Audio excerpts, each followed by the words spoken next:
हम्म। जय हिंद कमांडोज। कैसे हैं सब आप लोग? आशा करता हूं सब स्वस्थ होंगे, मस्त होंगे, पढ़ाई में व्यस्त होंगे।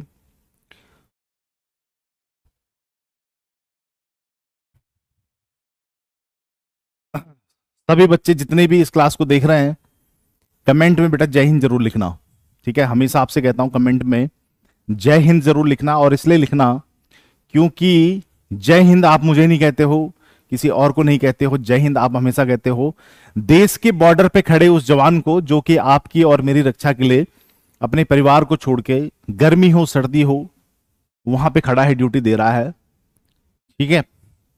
और कई लोग कहते हैं कि भाई पैसे मिलता है, पैसा मिल रहा है इसलिए खड़ा है। भाई तुम ले लो पैसे। ठीक है, जो बड़े बड़े एसी में बैठने वाले जो लोग हैं वो कहते हैं कि भाई पैसे ले रहा है, तनख्वाह मिल रही है, तो भाई तुम ले लो। वेरी गुड, बहुत बढ़िया। जय हिंद सर, जय हिंद। गुरुजी नमस्ते। गुरुजी नमस्ते, नमस्कार। लेकिन बेटा नमस्ते से काम नहीं चलेगा, क्योंकि फौज में ना न नमस्ते चलता है, ना सत श्री अकाल चलता है, यहां तो चलता है भाई जय हिंद। ठीक है ना? हाँ, मैं सब लिखता हूं। ठीक है, तो इस चीज को ध्यान में रखना, जब भी क्लास हमारी स्टार्ट होगी आप हमेशा जय हिंद के साथ ही इसकी शुरुआत होगी। ठीक है ना? सारे बच्चे मुझे जय हिंद करेंगे। Most welcome in first class. कौन लिख रहे हैं? पंडित जी। मुझे थोड़ा सा जो है कम दिख रहा है। चलिए, बहुत बढ़िया। भारत माता की जय, हिंदुस्तान जिंदाबाद। ठीक है, चलो बहुत बढ़िया। ओके, अब आप मुझे पहले मुझे ये बताइए कि आप में से कितने ऐसे बच्चे हैं जो मुझे पहले YouTube पे देख चुके हैं। अगर लाइव अभी आप देख रहे हो तो ठीक है, लेकिन पहले YouTube पे हमारी मुलाकात हो चुकी है। आप में से कितने ऐसे बच्चे हैं पहले मुझे बताएं। ठीक है, बहुत बढ़िया। जय हिंद सर। जय हिंद, जय श्री राम, जय भारत माता की जय, वंदे मातरम। पंडित दिवाकर कह रहे हैं पांडे जी कि देखा है। ठीक है, जिसने देखा है वेरी गुड, जिसने नहीं देखा है कोई दिक्कत वाली बात नहीं है। ज्योग्राफी आज हम पढ़ रहे हैं, यहाँ पे क्रैश कोर्स मेरे ख्याल से हमारा ये चल रहा है ज्योग्राफी का। 21 क्लास भी किए थे कई बार। अच्छा चलो बहुत बढ़िया। तो भाई देखो ऐसा है, 21 तारीख को आज पहली बार देख रहे हैं, कोई दिक्कत नहीं है, बहुत बार देखोगे। ठीक है, बहुत बार देखोगे। जब मैं आपको बता रहा हूं कि भाई इंडियन ज्योग्राफी की बात, अभय कुमार कश्यप कह रहे हैं सर 2 सर है का ज्योग्राफी। 2 ज्योग्राफी हैं या 2 सर हैं? आप पहले मुझे क्लियर करो क्या कहना चाह रहे हो। चलो कोई बात नहीं, एक चीज आप ध्यान में रखिएगा, इंडियन ज्योग्राफी हम पढ़ेंगे यहाँ पे। वर्ल्ड ज्योग्राफी हम मेरे ख्याल से पढ़ चुके होंगे, इंडियन ज्योग्राफी हमने पढ़नी है। ठीक है, और इंडियन ज्योग्राफी में मैं आपको, क्योंकि समय की जो है कमी रहेगी, आज जो है हमारी यहाँ पे 2 तारीख हो गई है, 21 तारीख को हमारा पेपर है। उससे पहले पहले हमें जो है इसको खत्म करना है, और क्वेश्चंस जो इससे बनेंगे उन क्वेश्चंस को भी हमने लगाना है। तो थोड़ा सा ये चैलेंजिंग है। समय जो है आपका, ठीक है जी, और समय जो है हमारा 2 घंटे का है, तो कोई दिक्कत वाली बात नहीं है। लेकिन एक चीज मैं आपसे ये कहना चाहता हूं कि जितने भी बच्चे ये हम ऐप पे पढ़ रहे हैं, आप सभी जब भी ज्योग्राफी पढ़ें, किसी से भी पढ़ें, कहीं से भी पढ़ें, कुछ भी पढ़ें, उसे नोट डाउन जरूर करें। ठीक है ना? नोट डाउन जरूर करना है उसको, क्योंकि जब तक आप उसे लिखेंगे नहीं वो लंबे समय तक आपको याद रहेगा नहीं। और जब याद रहेगा नहीं तो आपके द्वारा जो समय दिया गया है, मेरे द्वारा जो समय दिया गया है, वो सारा का सारा व्यर्थ हो जाएगा। ठीक है, तो एक आपने हमेशा क्या करना है, जब भी आप क्लास लेने के लिए बैठेंगे तो एक पेन और एक कॉपी जो है जरूर आपने लेनी है। सर आपने रिवर सिस्टम बहुत अच्छे से पढ़ाया था, यूट्यूब पे पढ़ाया था मैंने, अभी पूरा नहीं हुआ, अभी केवल हमने हिमालय की पढ़ी है। साउथ इंडिया वाला लेक्चर अभी बाकी है, वो भी हम यहां भी पढ़ेंगे वहां भी पढ़ेंगे। ठीक है जी, ये चक्कर है। अब यहां पे आज मैं केवल आपको इंडियन ज्योग्राफी का एक इंट्रोडक्शन दूंगा, इंडिया के बारे में कुछ जनरल इंफॉर्मेशन बताऊंगा जो कि एग्जाम में बहुत बार पूछी जाती है। वो इंफॉर्मेशन ऐसी है, कुछ आपको पता भी होगी पहले से, कुछ आप उसके बारे में नहीं जानते होंगे। जो आप नहीं जानते हो उसे नोट डाउन जरूर करना है बेटा, ठीक है, उसे नोट डाउन जरूर करना है।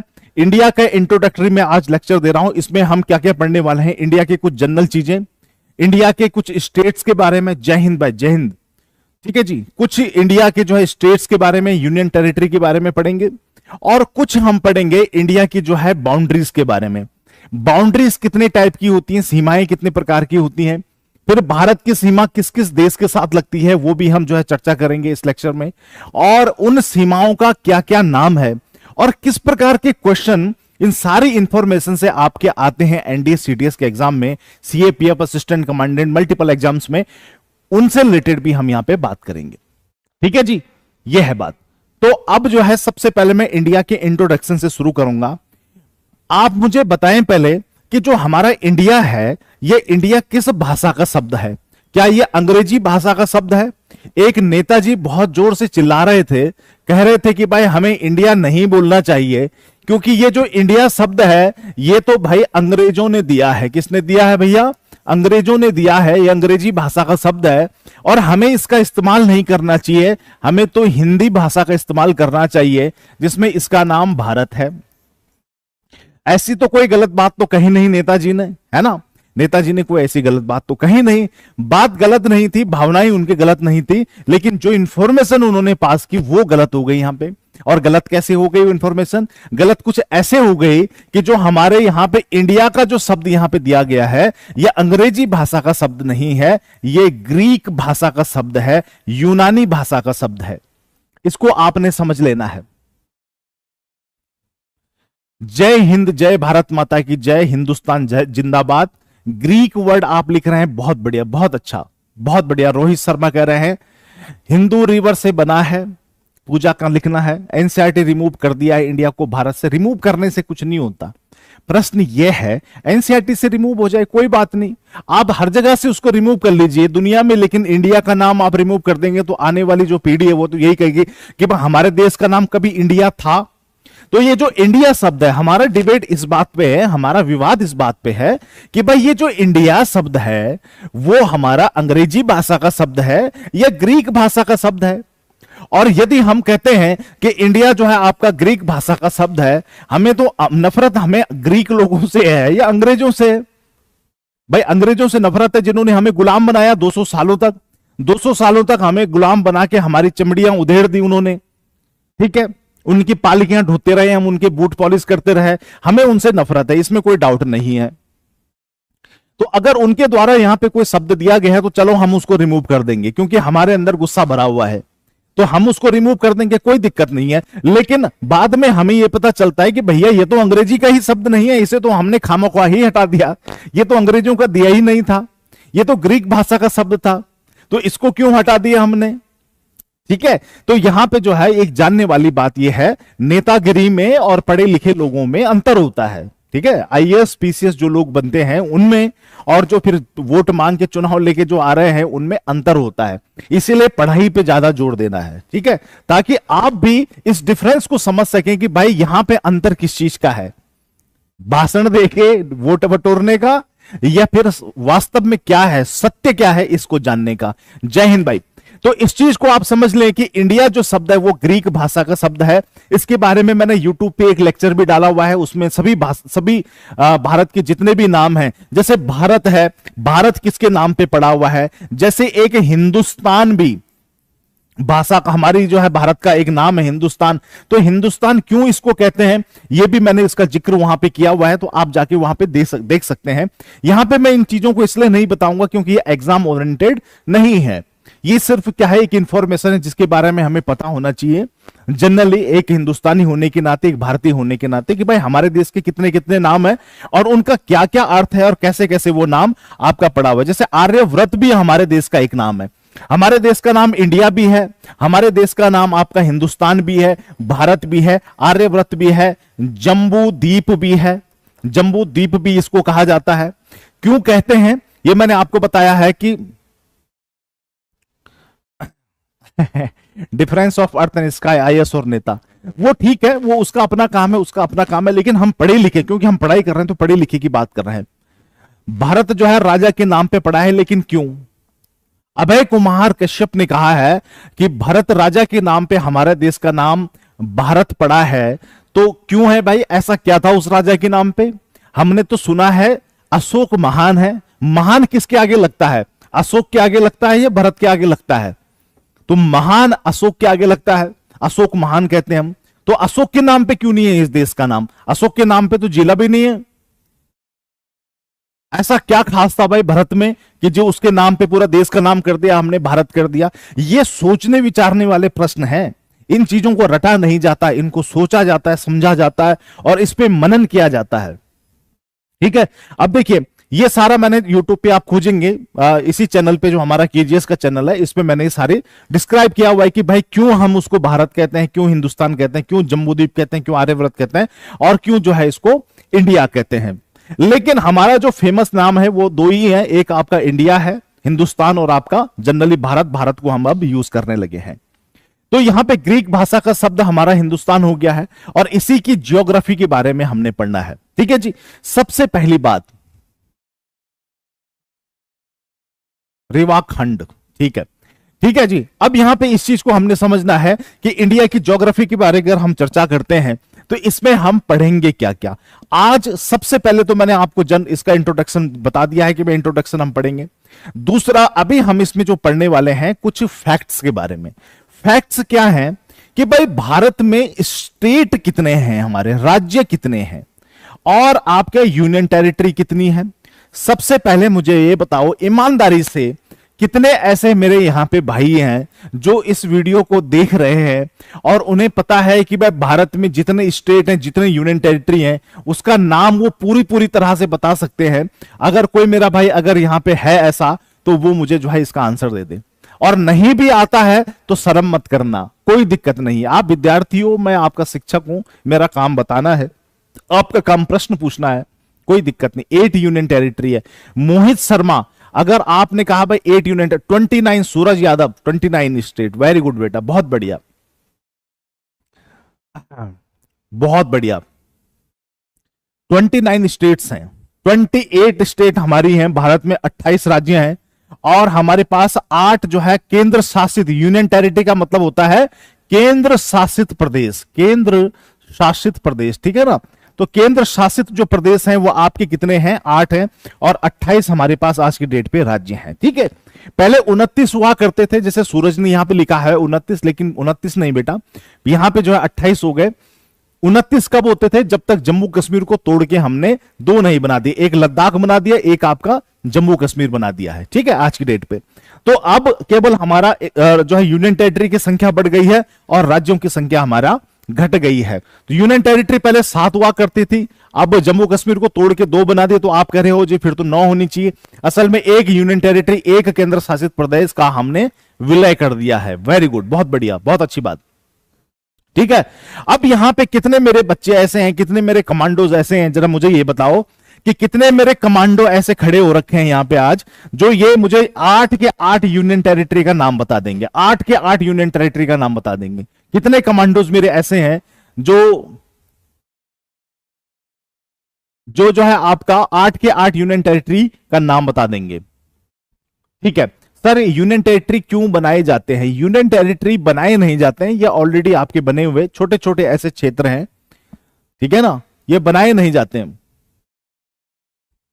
हाँ, किसी राज्य को जब क्या होता है कि स्टार्टिंग में हम किसी राज्य को बनाते हैं और वहां पे राजनीतिक ढांचा आपका पूरी तरह से विकसित नहीं होता है, तो हम उसको यूनियन टेरिटरी। यूनियन टेरिटरी का मतलब क्या होता है? यूनियन जहां शब्द आता है ना, यू फॉर यूनियन, तो यूनियन जहां पे भी शब्द आएगा ह्यूमैनिटीज में, जैसे पॉलिटी में हम कहते हैं या हिस्ट्री में, ज्योग्राफी में, कहीं भी यूनियन शब्द आएगा तो इसका मतलब होता है सेंटर। ठीक है ना, इसको सेंटर मान के चलिए आप, यानी कि केंद्र।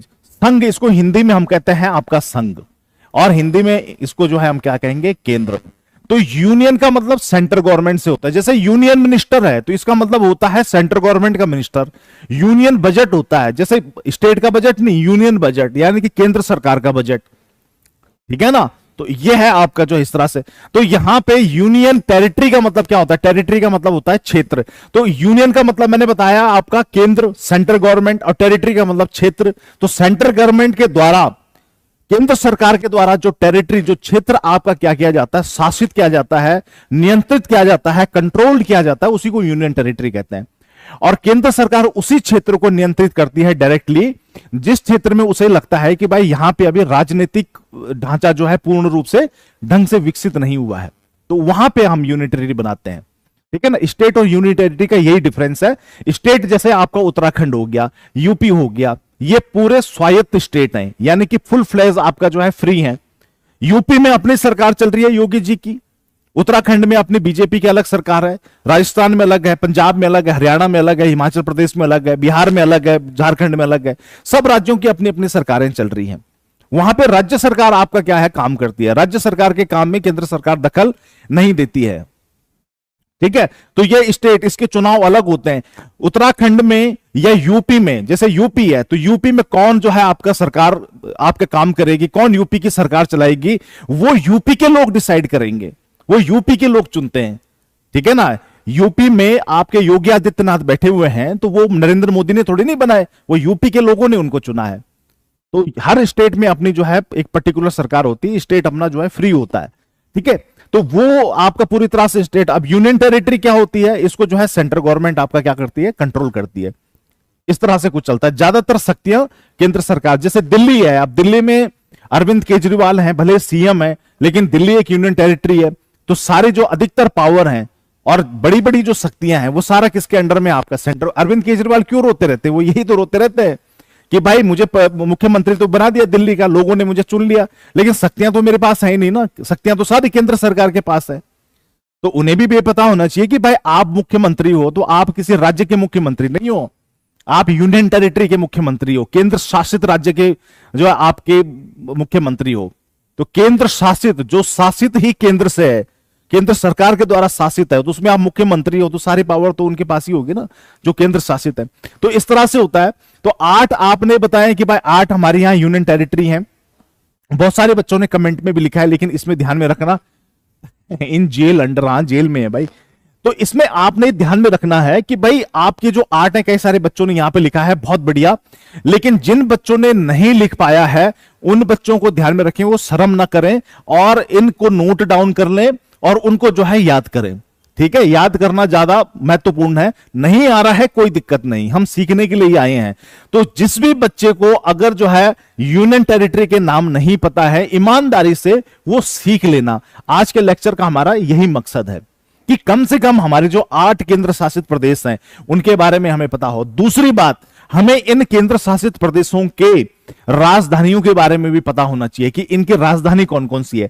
जैसे मुझे बताइए, यहां पे आपका चंडीगढ़ है, दमन दीव आप लिख रहे हैं, दादरा नगर हवेली लिख रहे हैं, पांडुचेरी लिख रहे हैं, लक्षद्वीप अंडमान निकोबार लिख रहे हैं। अंडमान निकोबार का कि भाई राजधानी कौन सी, जरा मुझे बताओ, अंडमान निकोबार की राजधानी बताओ। कितने ऐसे बच्चे हैं जो अंडमान निकोबार की राजधानी बता देंगे मुझे? कहां है अंडमान निकोबार की राजधानी? अंडमान निकोबार और लक्षद्वीप की राजधानी बताओ जरा मुझे। अंडमान निकोबार, यह पोर्ट विलियर, वेरी गुड। पंडित दिवाकर पांडे बहुत एक्टिव हैं भाई। बताओ भाई, कहां है आपका अंडमान निकोबार की राजधानी? पोर्ट विलियर। बहुत बढ़िया, बहुत सुंदर। अच्छा, अब मुझे बताओ लक्षद्वीप की, लक्षद्वीप की बताओ। ये हो भाई दिसपुर, दिसपुर। अच्छा, असम की, असम की राजधानी कहां है? अगर जो है अंडमान निकोबार की राजधानी दिसपुर है तो फिर असम की राजधानी कहां है?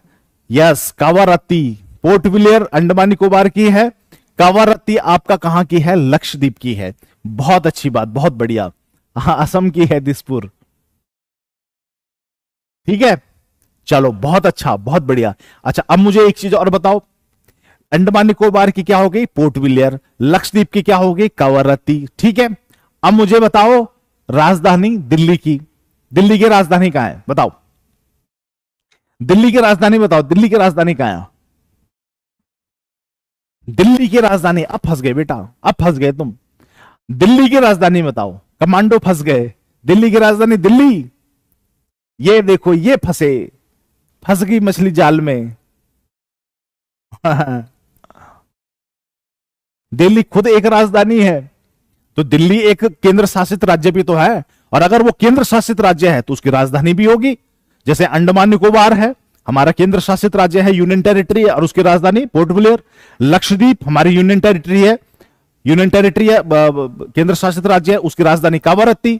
दिल्ली हमारा केंद्र शासित राज्य है, वहां का तो बल्कि सीएम भी अरविंद केजरीवाल, तो उसकी भी तो राजधानी होगी ना। जब लक्षद्वीप की राजधानी हो सकती है, अंडमान निकोबार की राजधानी हो सकती है, तो दिल्ली की राजधानी नहीं हो सकती क्या? दिल्ली की भी हो सकती है। ए शाहिद बेटा यहां भी पहुंच गया, देखो ये यूट्यूब में भी रहता है ए शाहिद।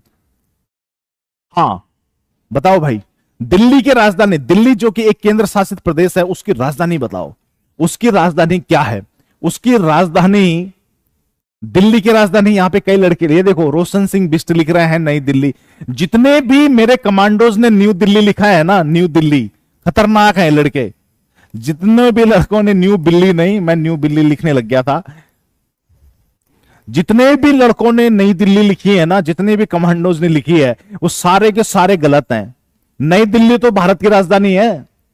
भारत की राजधानी कौन सी है? दिल्ली की नई दिल्ली, नई दिल्ली है भाई। New Delhi is the capital of India, तो दिल्ली की राजधानी कौन सी हो गई? दिल्ली। दिल्ली की राजधानी सिर्फ दिल्ली, ठीक है ना, न्यू दिल्ली नहीं। न्यू दिल्ली, दिल्ली एनसीआर नहीं भाई, एनसीआर नहीं, एनसीआर तो नेशनल कैपिटल रीजन हो गया। हाँ दिल्ली है इसकी राजधानी, नई दिल्ली नहीं, नई दिल्ली तो भारत की राजधानी है।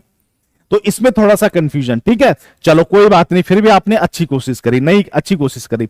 अब मुझे बताओ कितने मेरे प्यारे बच्चे ऐसे हैं जो मुझे 28 के 28 राज्यों का नाम बता सकते हैं? अगर बता सकते हो तो यस लिखना, और ईमानदारी से बेटा अगर नहीं बता सकते हो तो नो लिखना। कितने मेरे बच्चे ऐसे हैं जो 28 के 28 राज्यों के नाम बता सकते हैं? जो बता सकते हैं वो यस लिखना, जो नहीं ईमानदारी से, इसमें कोई झूठ नहीं है। अगर नहीं बता सकते हो कोई दिक्कत नहीं, 28 के 28 राज्यों की, 28 स्टेट्स इंडिया की, बिल्कुल यूं गिना दे जो उंगलियों पे कि भाई ये हैं इतने स्टेट हैं, मणिपुर, नागालैंड, ये सब कुछ करके कितने ऐसे हैं? कई, मैं बता रहा हूं कई लड़के ऐसे भी होंगे, और मैं शर्त लगा रहा हूं इस चीज की, 100 रुपए की शर्त लगा रहा हूं, यहां देहरादून आके चाहे ले जा लेना मुझसे 100 रुपए। कई लड़के ऐसे भी होंगे जो ग्रेजुएट होंगे, जो बीकॉम, बीए, बीएससी और बीटेक होंगे, लेकिन वो भारत के 28 राज्यों के नाम नहीं बता सकते हैं। और इसमें कोई शर्म वाली बात नहीं है, पहली बात ये समझ लो कि इसमें कोई शर्म वाली बात नहीं है। हाँ कोई बात नहीं, ठीक है ना, मैं ले लूंगा 100। अरे मैं इसकी बात कर रहा था भाई, 100 रुपए तो देहरादून आने आने में जो है हम 800 रुपए किराया लग जाएगा। मैं ये कहना चाह रहा हूं कि कोई दिक्कत नहीं, लेकिन इससे हमें एक लेसन मिलता है कि भाई कहीं ना कहीं हमारा जो बेस होता है हम उस बेस पे ध्यान नहीं देते हैं। तो अब वो समय आ गया है कि हम अपने बेस को मजबूत करें। ऊंची ऊंची बात करने से पहले अपने आधार को मजबूत तो कर लें, पहले ये चीज हमें मजबूत करनी पड़ेगी, ठीक है ना। ठीक है, ऑनलाइन नहीं है, यहीं आना पड़ेगा। तो हमें जो बेस अपना है उस बेस को मजबूत करना है। देखो हम 10वीं पास हैं, 12वीं पास हैं, हम अपने राज्य, देश के राज्यों के नाम नहीं बता पा रहे हैं, तो कहीं ना कहीं वो फिर हमारी पढ़ाई में, लिखाई में कुछ ना कुछ अंतर है, कुछ दिक्कत है। तो सबसे पहले जितने भी मेरे भाई हैं, जितने भी मेरे कमांडोज हैं, उनको ये ध्यान में रखना है, इंडिया के जितने भी 29 स्टेट और यूनियन टेरिटरी हैं उनको याद करना है। आज आपने ये होमवर्क करना है पक्का, ठीक है ना। ये वादा आपने अपने से करना है कि भाई आज सारा का सारा जो स्टेट और यूनियन टेरिटरी याद करना है, और साथ के साथ इनकी जो कैपिटल है, इनकी जो राजधानी है, उनकी राजधानियों को भी याद करना है आपने, इनकी राजधानियों को भी याद करना है। भारत के जितने भी राज्य हैं, जितने भी यूनियन टेरिटरी हैं, वो याद होनी चाहिए। दूसरा, उनकी राजधानियां याद होनी चाहिए। मगर मैं आपसे पूछूं कि भाई तिरुवनंतपुरम किसकी राजधानी है, मैं आपसे पूछूं कि भाई गोवा की राजधानी कहां है, या मैं आपसे पूछूं ईटानगर किसकी राजधानी है, इंफाल किसकी राजधानी है, या मैं आपसे पूछूं कि भाई आइजोल किसकी राजधानी है, इस प्रकार से आपको तुरंत याद होना चाहिए और आपको पता होना चाहिए। तो जितने भी बच्चे मेरे ऐसे हैं जिन्होंने आपकी राजधानियां, जिनको नहीं पता है, स्टेट के नेम नहीं पता है, एनडीए की तैयारी कर रहे हो, सीडीएस की तैयारी कर रहे हो, वो बहुत, केरल की राजधानी पणजी है भाई, सल्यूट, ठीक है, सलोम। भाई केरल की राजधानी पणजी नहीं है, पणजी तो गोवा की राजधानी है, तिरुवनंतपुरम। अच्छा, या तो तुम वैसे लिख रहे होंगे, ठीक है। तो यहां पे जो 28 राज्य हमारे हैं, इनकी राजधानी आपको क्या करना है, तो ये याद करनी है, और 8 हमारी यूनिट है, तो इसको सबसे पहले याद करना है। ठीक है ना, ठीक है, ओके, सबको पता चल गया। तो ये आपका एक तो होमवर्क है जिसको नहीं पता। तीसरा काम आपने जो करना है, आपने लेना है सर एक मैप। ठीक है, वैसे तो मैं भी आपको बताऊंगा, लेकिन बेस्ट ये रहेगा कि आप इसे खुद से करो। एक मैप आपने लेना है और उस मैप पे आपने देखना है कि भारत में कौन सा राज्य कहां कहां पे आता है।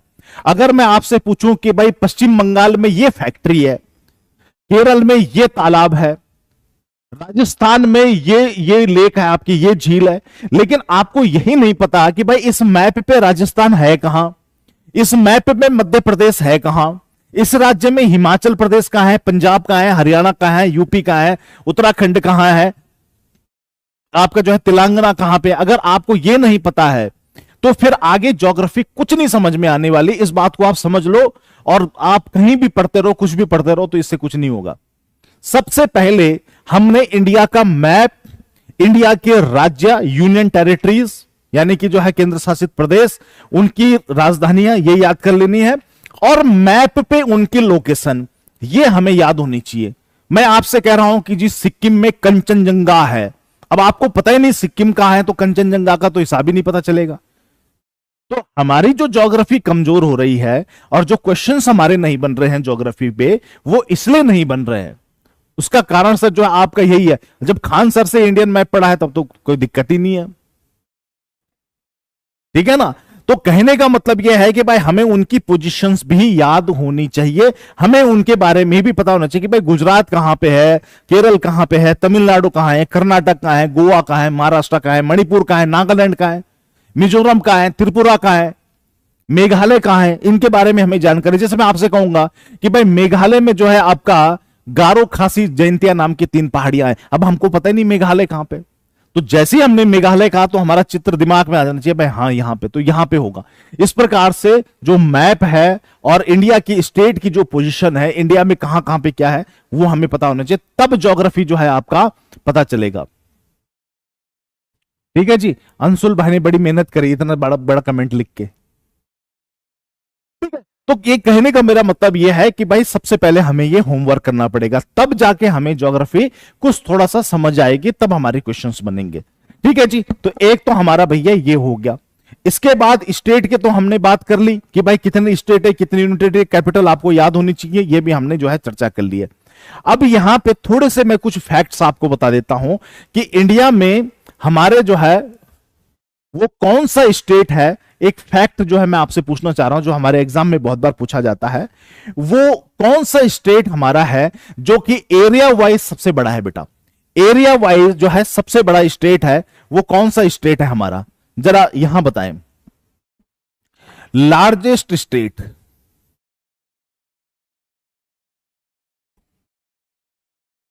सबसे बड़ा, स्मॉलेस्ट, स्मॉलेस्ट का मतलब क्या होता है आपका, सबसे छोटा। अगर मैं सबसे छोटा राज्य पूछूं, सबसे बड़ा राज्य अगर पूछूं क्षेत्रफल की दृष्टि से, एरिया वाइज, तो मुझे बताइए सबसे बड़ा राज्य कौन सा होगा हमारा। सबसे बड़ा राज्य, बहुत बढ़िया बेटा, गुजरात। बहुत अच्छा बेटा, बहुत अच्छा, बहुत अच्छा। सबसे बड़ा राज्य हमारा कौन सा होगा, सबसे बड़ा राज्य हमारा कौन सा होगा, राजस्थान। गोवा की स्पेलिंग के सारे बच्चे गलत लिख रहे हैं। सबसे लार्जेस्ट जो राज्य है हमारा वो है आपका राजस्थान। सबसे छोटा जो राज्य है वो है आपका गोवा। जो गोवा है ये सबसे छोटा राज्य है। ठीक है ना, क्षेत्रफल की दृष्टि से, पॉपुलेशन की तो हमने बात ही नहीं की, अभी तो जनसंख्या की बात ही नहीं हुई है, अभी सिर्फ जो है आपका पॉपुलेशन, अभी बात हो रही है एरिया वाइज। तो एरिया वाइज गुजरात का सबसे बड़ा कोस्ट लाइन है। हाँ कोस्ट लाइन तो तब की बात है, लेकिन सबसे बड़ा जो राज्य हमारा है वो है राजस्थान। सबसे छोटा राज्य है गोवा। लेकिन अगर हम बात करते हैं जनसंख्या की, अगर जनसंख्या की बात की जाए तो सबसे बड़ा जो राज्य है जनसंख्या में, सबसे बड़ा जो राज्य है वो कौन है आपका, यूपी, उत्तर प्रदेश। और अगर हम बात करें कि सबसे कम जनसंख्या कहां पे है, तो वो हमारा कौन सा हो जाएगा, सिक्किम। सिक्किम में सबसे कम जनसंख्या है सर। ठीक है, जनसंख्या के आधार पे सबसे छोटा जो है आपका एपी नहीं बेटा, एपी नहीं, यूपी। ठीक है ना। सबसे छोटा जो है राज्य जनसंख्या के आधार पे कौन सा है, सिक्किम है। और सबसे बड़ा जो राज्य है हमारा वो कौन सा है, आपका यूपी है। यूपी क्षेत्रफल में उतना बड़ा नहीं, लेकिन जनसंख्या सर्वाधिक आपका यूपी में है। अब यहां पे एक प्रश्न आपका और बनता है, अगर हम राज्यों की बात करते हैं तो वह कौन सा राज्य है जिसका सबसे ज्यादा अन्य राज्यों के साथ सीमा लगती है। ठीक है ना, सबसे अधिक जो है सीमा का क्या करता है, जो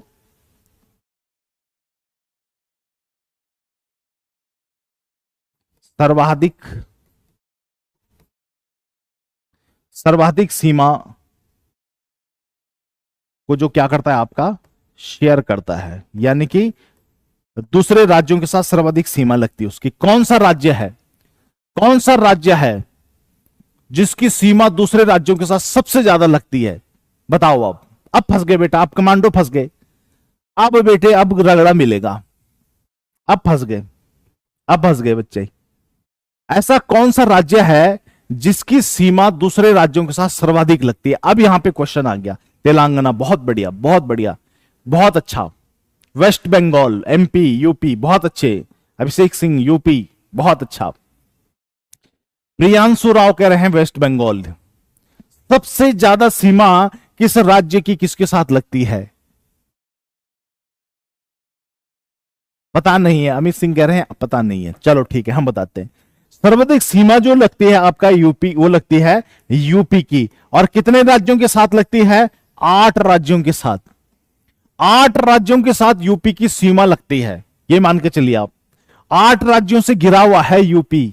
और वो कौन कौन से राज्य हैं वो आपको ढूंढने हैं मैप में, ठीक है ना। मैप पे आपने देखना है यूपी से कौन कौन से राज्यों की सीमा लगती है। 8 राज्यों की सीमा मिलेगी आपको। 8 राज्य जो है किसके साथ लग रहे हैं, यूपी के साथ लग रहे हैं। तो एक आपने ये भी ध्यान में रखना है, 8 राज्यों के साथ यूपी की सर्वाधिक सीमा को शेयर करने वाला, सबसे सर्वाधिक राज्यों के साथ सीमा को साझा करने वाला राज्य जो है वो आपका यूपी है। और 8 राज्यों के साथ उसकी सीमा लगती है, ठीक है ना।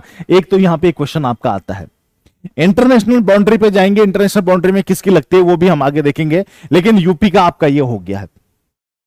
अब इसके बाद अगर मैं बात करूं इंडिया की और इंट्रोडक्शन की, तो इंडिया के बीचों बीच से लगभग एक क्वेश्चन यह आता है, क्योंकि देखिए क्रैश कोर्स है, इसमें मैं आपको क्वेश्चन ओरिएंटेड बताऊंगा, ठीक है ना। क्वेश्चन कौन कौन से किस तरह से पूछे जाते हैं। तो जैसे एक क्वेश्चन नहीं पूछेगा कि भारत का वो राज्य कौन सा है जो दूसरे राज्यों के साथ सर्वाधिक सीमा साझा करता है, तो वो यूपी है और 8 राज्यों के साथ, ठीक है जी।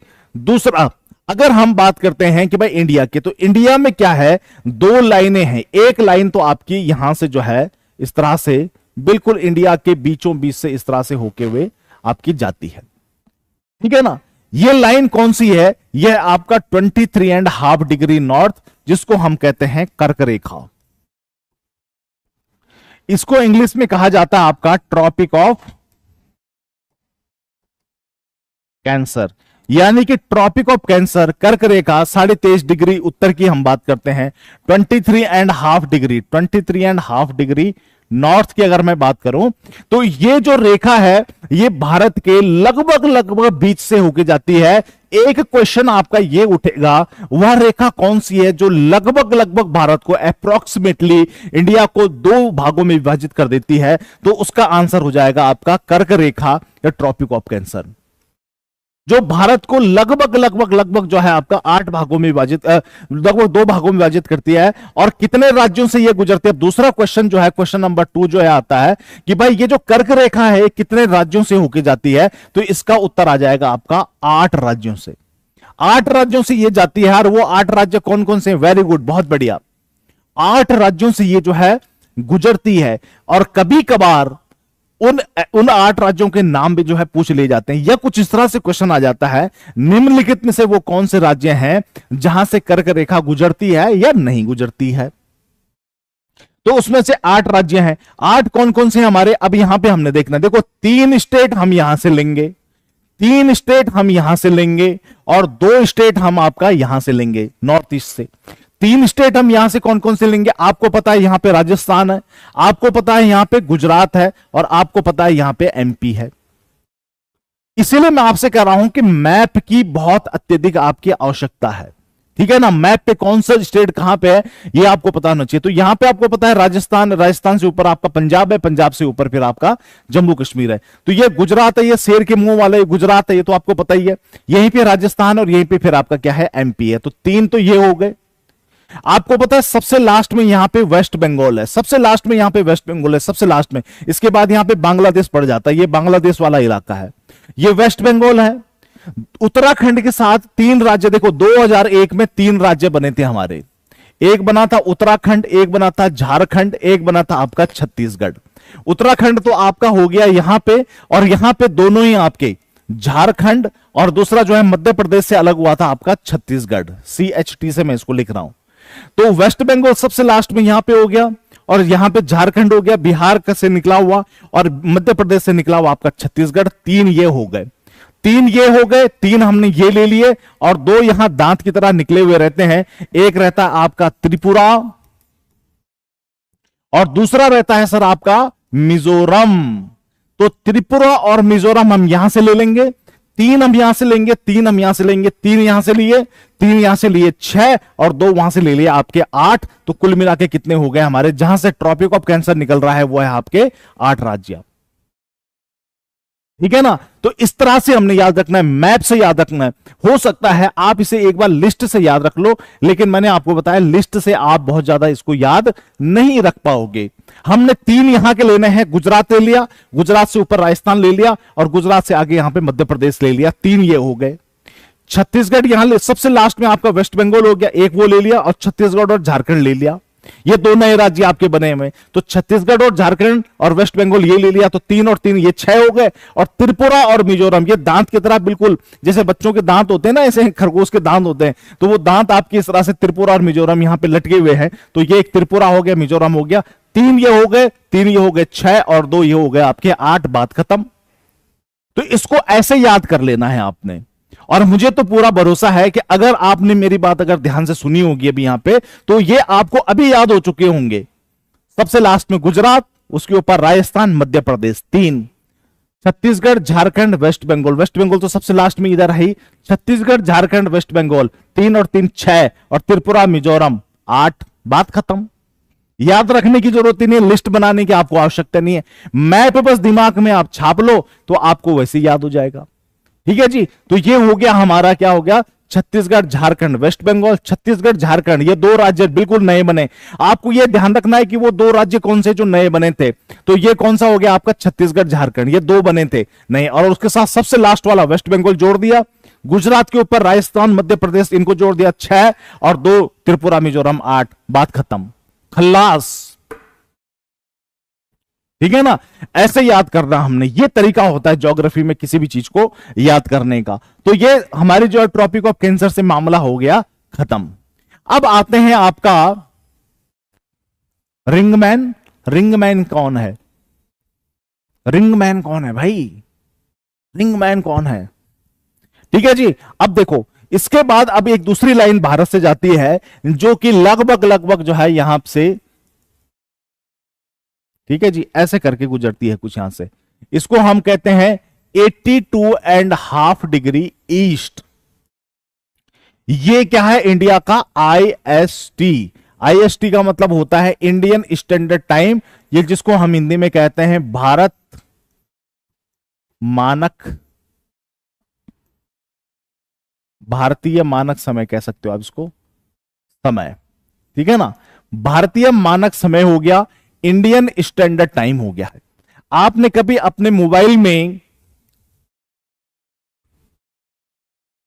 कट्स विद रिवर ट्वाइस, ठीक है जी। अब यहां पे आपने ध्यान में रखना है कि IST आपने कभी देखा होगा मोबाइल पे, अपने कभी टाइम आपने सेट किया होगा, कंप्यूटर पे आपने टाइम सेट किया होगा, तो उसमें आपने देखा होगा कि भाई कहीं पे IST लिखा होता है, कहीं पे आपका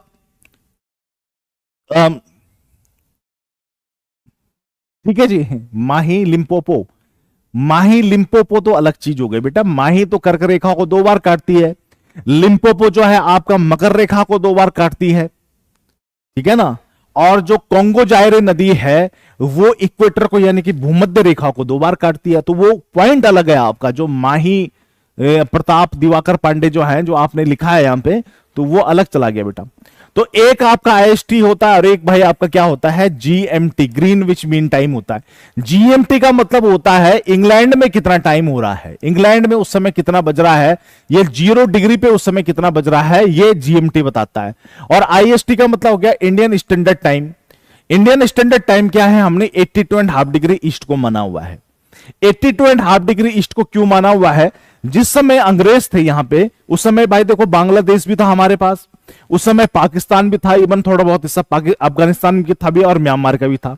तो इधर से पाकिस्तान, इधर से म्यांमार, ये सब जो है उस समय इंडिया में ही आता था। तो अगर आप देखोगे इधर से पाकिस्तान, उधर से म्यांमार, तो लगभग लगभग ये जो लाइन है आपका वो बीच में आती है, लगभग लगभग वो बीच में आती है। ये कहां से गुजरती है, आपका प्रयागराज के पास नैनी नाम की जगह है, नैनी। पहले हम कहते थे नैनी इलाहाबाद, अब यह है आपका नैनी प्रयागराज। तो नैनी प्रयागराज से यह आपका निकलती है, ठीक है ना। GMT which line first India का है, ग्रीनविच बेटा लंदन का है, 0 डिग्री, ठीक है। तो इंडिया जो है आपके 82.5 डिग्री लगभग इसके बीच से जाता है, जो कि नैनी प्रयागराज से आप कह सकते हो, प्रयागराज के पास जो है यहां से आपका ये गुजरती है, ये वाली लाइन 82.5 डिग्री यूपी से, ठीक है। अच्छा, मिर्जापुर का जो फोर्ट है, मिर्जापुर फोर्ट के ऊपर से जाती है लाइन। मिर्जापुर की वेब सीरीज तो आप सब लोगों ने देखी ही है, तो उस वही जो मिर्जापुर है वहीं से आपका ये नैनी में भी एग्जैक्ट मिर्जापुर से ये आपका जाती है। मिर्जापुर में फोर्ट है यानी कि किला है, उसके ऊपर से ये लाइन जाती है। और ये लाइन कौन सी है, 82.5 डिग्री ईस्ट, 82.5 डिग्री पूर्वी। ईस्ट की जगह अगर वेस्ट लिखा होगा तो मामला गड़बड़ हो जाएगा, ये ईस्ट है। 82.5 ईस्ट को हमने क्या माना हुआ है, हमारे देश की स्टैंडर्ड टाइम लाइन माना हुआ है, मानक समय माना हुआ है। यानी कि अब 82.5 डिग्री ईस्ट में जितना समय हो रहा होगा वही समय आपका पूरा भारत मान के चलेगा। इससे मैटर नहीं है आप अरुणाचल प्रदेश में रह रहे हो, आप गुजरात में रह रहे हो, आप जम्मू कश्मीर में रह रहे हो, आप कन्याकुमारी में रह रहे हो, भारत में कहीं भी रह रहे हो, आपका जो टाइम आपकी घड़ी पे होगा वो 82.5 डिग्री ईस्ट के हिसाब से कैलकुलेट होगा, बात खत्म। यह मतलब होता है उसका। तो भारत में जितनी भी घड़ियां हैं, चाहे आपका गुजरात में रहने वाला है, चाहे अरुणाचल प्रदेश में रहने वाला है, चाहे आपका यहां जम्मू कश्मीर, चाहे कन्याकुमारी, कहीं भी रह रहा हो, उसकी घड़ी में जो टाइम होता है वो 82.5 डिग्री ईस्ट के हिसाब से होता है। और वैसे तो मैं आपको बताऊं, जो अरुणाचल प्रदेश है और जो गुजरात है, अगर सही तरीके से इसकी पैमाइश की जाए, बहुत तरीके से इसको कैलकुलेट किया जाए सही तरीके से, तो जो गुजरात है और जो अरुणाचल प्रदेश है, इसमें 2 हार्स का डिफरेंस है, असल में 2 घंटे का अंतर है। अगर अरुणाचल प्रदेश में 8 बज रहे हैं तो गुजरात में आपके 2 घंटे वो पीछे होगा, आपका वहां 6 बज रहे होंगे। अगर अरुणाचल प्रदेश में रात के 12 बज रहे हैं तो वहां वो 2 घंटे पीछे होगा, वहां 10 बज रहे होंगे। तो 2 घंटे का डिफरेंस है वैसे तो उसमें, लेकिन इस बात को आप बिल्कुल ध्यान में रखिए कि भाई अगर हम इस तरह से डिफरेंस लेते चले गए तो हमारे देश में तो दिक्कत हो जाएगी। फिर दिक्कत क्या होगी हमारे देश में कि भाई यहां जैसे बैंक है, तो बैंक आज की डेट में सबकी घड़ी, आपका गुजरात है अरुणाचल प्रदेश से, देश में सबकी घड़ी 82.5 डिग्री ईस्ट के हिसाब से मिली हुई है। यानी कि अगर 10 बज रहा है भारत में तो सबकी घड़ी पे 10 ही बज रहा है उस टाइम पे, इसमें कोई डाउट ही नहीं रहता, ठीक है। लेकिन अगर हम उस हिसाब से चलें, जैसे गुजरात 2 घंटे पीछे 2 घंटे आगे हैं, तो यहां तो जो है 10 बजे बैंक खुल जाएगा, वहां बैंक मैनेजर अभी सो के उठ रहा होगा 8 बजे, तो ये दिक्कत हो जाएगी इसमें। इसीलिए अंग्रेजों ने कहा कि भाई हम सब 82.5 डिग्री के हिसाब से ही चलेंगे, जो इस पे टाइम हो रहा होगा उसी के हिसाब से जो है पूरा देश अपनी घड़ी मिला ले उस हिसाब से, और सब उसी को मानेंगे। तो 82.5 डिग्री के हिसाब से ही हमारी घड़ियां मिली होती हैं। अब देखिए गजब की बात, देखिए ना, आप कहां बैठे हैं, आप, मुझे नहीं पता आप कहां पे बैठे हैं, और हम यहां देहरादून में बैठे हुए हैं। आपकी घड़ी में भी वही टाइम हो रहा होगा जो मेरी घड़ी में टाइम हो रहा है, ठीक है ना। आप अलग अलग जगह पे, हम लोग दोनों लोग अलग अलग जगह पे बैठे हुए हैं, लेकिन आपकी घड़ी में और मेरी घड़ी में सेम टाइम बज रहा है। और टाइम कौन सा बज रहा है, मेरे हिसाब से नहीं, आपकी घड़ी में आप जहां पे हैं उस जगह के हिसाब से नहीं, 82.5 डिग्री के हिसाब से टाइम कैलकुलेट होता है। 82.5 डिग्री के हिसाब से जो टाइम होगा उसी के हिसाब से जो है हमारी घड़ियां मैच, सारे कंप्यूटर पे हर जगह पे वही आपका चल रहा है। तो इसको हम आईएसटी कहते हैं, इसी को जो है भारतीय मानक समय कहा जाता है, इसलिए ये भारतीय मानक समय है। और इसका क्वेश्चन आपका आता है कि भाई भारतीय मानक समय क्या है, आईएसटी क्या है, तो या तो वो 82.5 डिग्री ईस्ट कहेगा, या तो आपसे कहेगा 3.5 घंटे प्लस 3.5 घंटे प्लस का मतलब क्या है, क्योंकि ईस्ट हमेशा आगे होता है, वेस्ट हमेशा पीछे होता है, पूर्व हमेशा आगे होता है, पश्चिम हमेशा पीछे होता है। हम लंदन से 5.5 घंटे आगे हैं। दुनिया का जो टाइम कैलकुलेट होता है, अच्छा प्रयागराज, इलाहाबाद, यूपी, इटावा, अच्छा जी ठीक है ना। अरुणाचल प्रदेश और म्यांमार का टाइम तो एक ही है, हाँ म्यांमार क्योंकि वो एक ही लॉन्गिट्यूड पे पड़ता है, ठीक है ना। तो इसको आपने ध्यान में रखना है। तो यहां पे आपका जो 5.5 घंटे हम लंदन से आगे हैं। पूरी दुनिया का जो टाइम कैलकुलेट होता है वो जीएमटी के हिसाब से होता है, जीएमटी मतलब 0 डिग्री पे। तो यहां से पूरी दुनिया में क्या बज रहा है, किस देश में क्या टाइम होगा, वो इसके हिसाब से कैलकुलेट होता है, इसको आधार मान के। तो जीएमटी लंदन में अगर 12 बज रहा होगा तो हमारे देश में उस समय सुबह का 5:30 बज रहा होगा, हम आगे हैं, ईस्ट हमेशा आगे रहेगा। मैंने बताया ना 82.5 डिग्री ईस्ट। जो इंडिया है वो कंप्लीटली ईस्ट में आता है, ईस्टर्न हेमिस्फीयर में आता है, पूर्वी गोलार्ध में आता है वो। सर ज्योग्राफी से कितने क्वेश्चन आते हैं, ऐसा कोई फिक्स नहीं है कि ज्योग्राफी से कितना क्वेश्चन आएगा, लेकिन क्वेश्चन आएगा ये पक्का है, ठीक है ना। इस चीज को आपने ध्यान में रखना है। 23.5 किस एग्जाम की बात कर रहे हो, ठीक है। तो यहां पे 5:30 यानी कि अगर लंदन में 12 रात के 12 बज रहा है तो हमारे यहां पे सुबह का 5:30 बज रहा होगा। हम लंदन से समय में आगे हैं, क्योंकि लंदन वेस्ट में है, पश्चिम में है, पश्चिम पीछे रहेगा, पूर्व हमेशा क्या रहेगा, आगे रहेगा। तो इसको आपने नोट डाउन कर लेना है, इस चीज को समझ लेना है कि भाई हम ईस्ट में आते हैं, हमारा जो भारत है वो पूरी तरह से ईस्ट में है, पूर्व में है। और अगर हम हेमिस्फीयर की बात करें नॉर्थ की, नॉर्थ और साउथ की, जैसे ये जो है आपका क्या है, ये हमारी धरती है, और इसको इसके बीचों बीच से जो लाइन जा रही है उसको क्या कहते हैं, हम आपका 0 डिग्री कहते हैं। ये इसको इंग्लिश में हम इक्वेटर कहते हैं, या हिंदी में इसको भूमध्य रेखा कहते हैं, इसको भूमध्य रेखा कहा जाता है। तो भूमध्य रेखा के ऊपर की तरफ जो गोलार्ध है, गोलार्ध का मतलब है गोले का आधा हिस्सा, गोलार्ध। तो ये जो आधा कटोरा है इसको कहते हैं उत्तरी गोलार्ध यानी कि नदन हेमिस्फीयर, और इसके नीचे का जो आधा कटोरा है इसको कहते हैं आपका दक्षिणी गोलार्ध यानी कि सदर्न हेमिस्फीयर। तो जो भारत है वो कंप्लीटली आपका नदन हेमिस्फीयर में आता है, पूरी तरह से उत्तर में आता है। लेकिन अगर मैं ये जो हमारी धरती है इसको मैं ऐसे में ना काट के ऐसे में काट दूं, अगर इस तरह से काट दूं तो एक गोला आपका ये बनेगा, तो इस गोले को मैं कहता हूं पश्चिमी गोलार्ध यानी कि वेस्टर्न हेमिस्फीयर, और एक गोला आपका ये बनता है जिसको हम कहते हैं उत्तरी गोलार्ध यानी कि ईस्टर्न हेमिस्फीयर। तो अगर मैं ऐसे में काटता हूं तो इंडिया पूरी तरह से आपका ईस्टर्न हेमिस्फीयर में आता है, और अगर मैं धरती को ऐसे में काटता हूं तो वो पूरी तरह से ऊपर वाले में यानी कि नदन हेमिस्फीयर में आता है। यह क्वेश्चन भी आपका पूरी तरह से पूछा हुआ है, ठीक है जी। तो इसको आपने ध्यान में रखना है। इंडिया की अगर पोजीशन से क्वेश्चन आता है तो आपने कहना है, अगर आपसे पूछा जा रहा है तो आप कहेंगे इंडिया पूरी तरह से आपका उत्तरी गोलार्ध में आता है, जो ऊपर वाला गोला, अगर गोले को ऐसे में काटूं तो ऊपर वाले टुकड़े में, नॉर्थ वाले में, और अगर इसी अर्थ को, इसी गोले को मैं ऐसे में काट देता हूं, वर्टिकली काट देता हूं, तो ऐसे में जो इधर वाला आधा गोला बनेगा ये वेस्ट, और इधर वाला जो आधा गोला है ये आपका ईस्ट यानी कि पूर्वी। तो हम पूर्व में आते हैं और ऐसे में काटेंगे तो हम नॉर्थ में आते हैं। ये आपको नॉर्थ ईस्ट बोलेंगे, नहीं नॉर्थ ईस्ट नहीं बोलेंगे। नॉर्थ ईस्ट इसलिए नहीं बोलेंगे क्योंकि नॉर्थ आपका डायरेक्शन है, ये नॉर्थ है, ये साउथ है, ये ईस्ट है, ये वेस्ट है। नॉर्थ और ईस्ट के बीच में जो जगह होती है इसको नॉर्थ ईस्ट कहा जाता है। तो इंडिया की पोजीशन नॉर्थ ईस्ट नहीं है, ठीक है ना। कहने का मतलब सीधे यह है कि भाई हमने ऐसे में काटा तो ऊपर वाले टुकड़े में आएगा, और अगर ऐसे में काटा तो इधर वाले टुकड़े में आएगा। तो ईस्टर्न हेमिस्फीयर में आता है कंप्लीटली और नदर्न हेमिस्फीयर में आता है कंप्लीटली। यह है सीधा सीधा कॉन्सेप्ट हमारा, ठीक है जी। चलो अब आगे इतना हमने सीख लिया है, हमने 2 लाइंस के बारे में देख लिया है कि भाई हमारी ट्रॉपिक ऑफ कैंसर कर्क रेखा, और यहां पे जो हमारी क्या आती है जिसको हम क्या कहते हैं Indian standard time 82.5 degree east, यह 5.5 घंटे हम लंदन से आगे रहते हैं। इसको आपने ध्यान में रखना है, ठीक है। अच्छा, स्टेट भी हमने पढ़ लिया है, अब आते हैं भारत के पड़ोसी देश। अब पढ़ेंगे पड़ोसी देश। भारत के पड़ोसी देश। अच्छा जरा मुझे बताओ भाई पड़ोसी कहते किसे हैं, कौन है आपका पड़ोसी। लोकेशन क्या होगा, लोकेशन इस बात पे निर्भर कर रहा है कि आप अर्थ को कैसे काट रहे हो। अगर अर्थ को आप नॉर्थ और साउथ में डिवाइड कर रहे हो तो इंडिया नॉर्थ वाले में आएगा। अगर अर्थ को आप बिल्कुल बीच में से काट रहे हो, जिससे दो कटोरे बन रहे हैं, एक ईस्ट वाला एक आपका वेस्ट वाला, तब किस में आ रहा है, तब कौन से वाले कटोरे में आ रहा है, ईस्ट वाले में। ठीक है ना। बताओ अब पड़ोसी देश किसे कहते हैं। ये तो बड़ी फैंसी बातें कर रहे हो यार आप, शेयरिंग बाउंड्री, ठीक है ना, शेयरिंग बॉर्डर। मैंने पड़ोसी कहा, पड़ोसी देश नहीं कहा मैंने। आप इस बात को बताओ, मैंने पड़ोसी कहा, पड़ोसी देश नहीं कहा आपसे।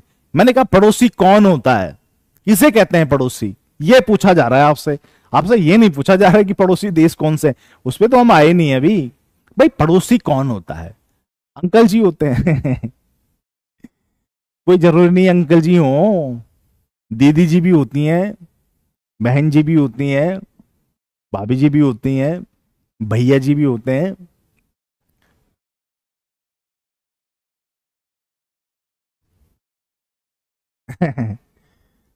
जो पड़ोस में है वो पड़ोसी।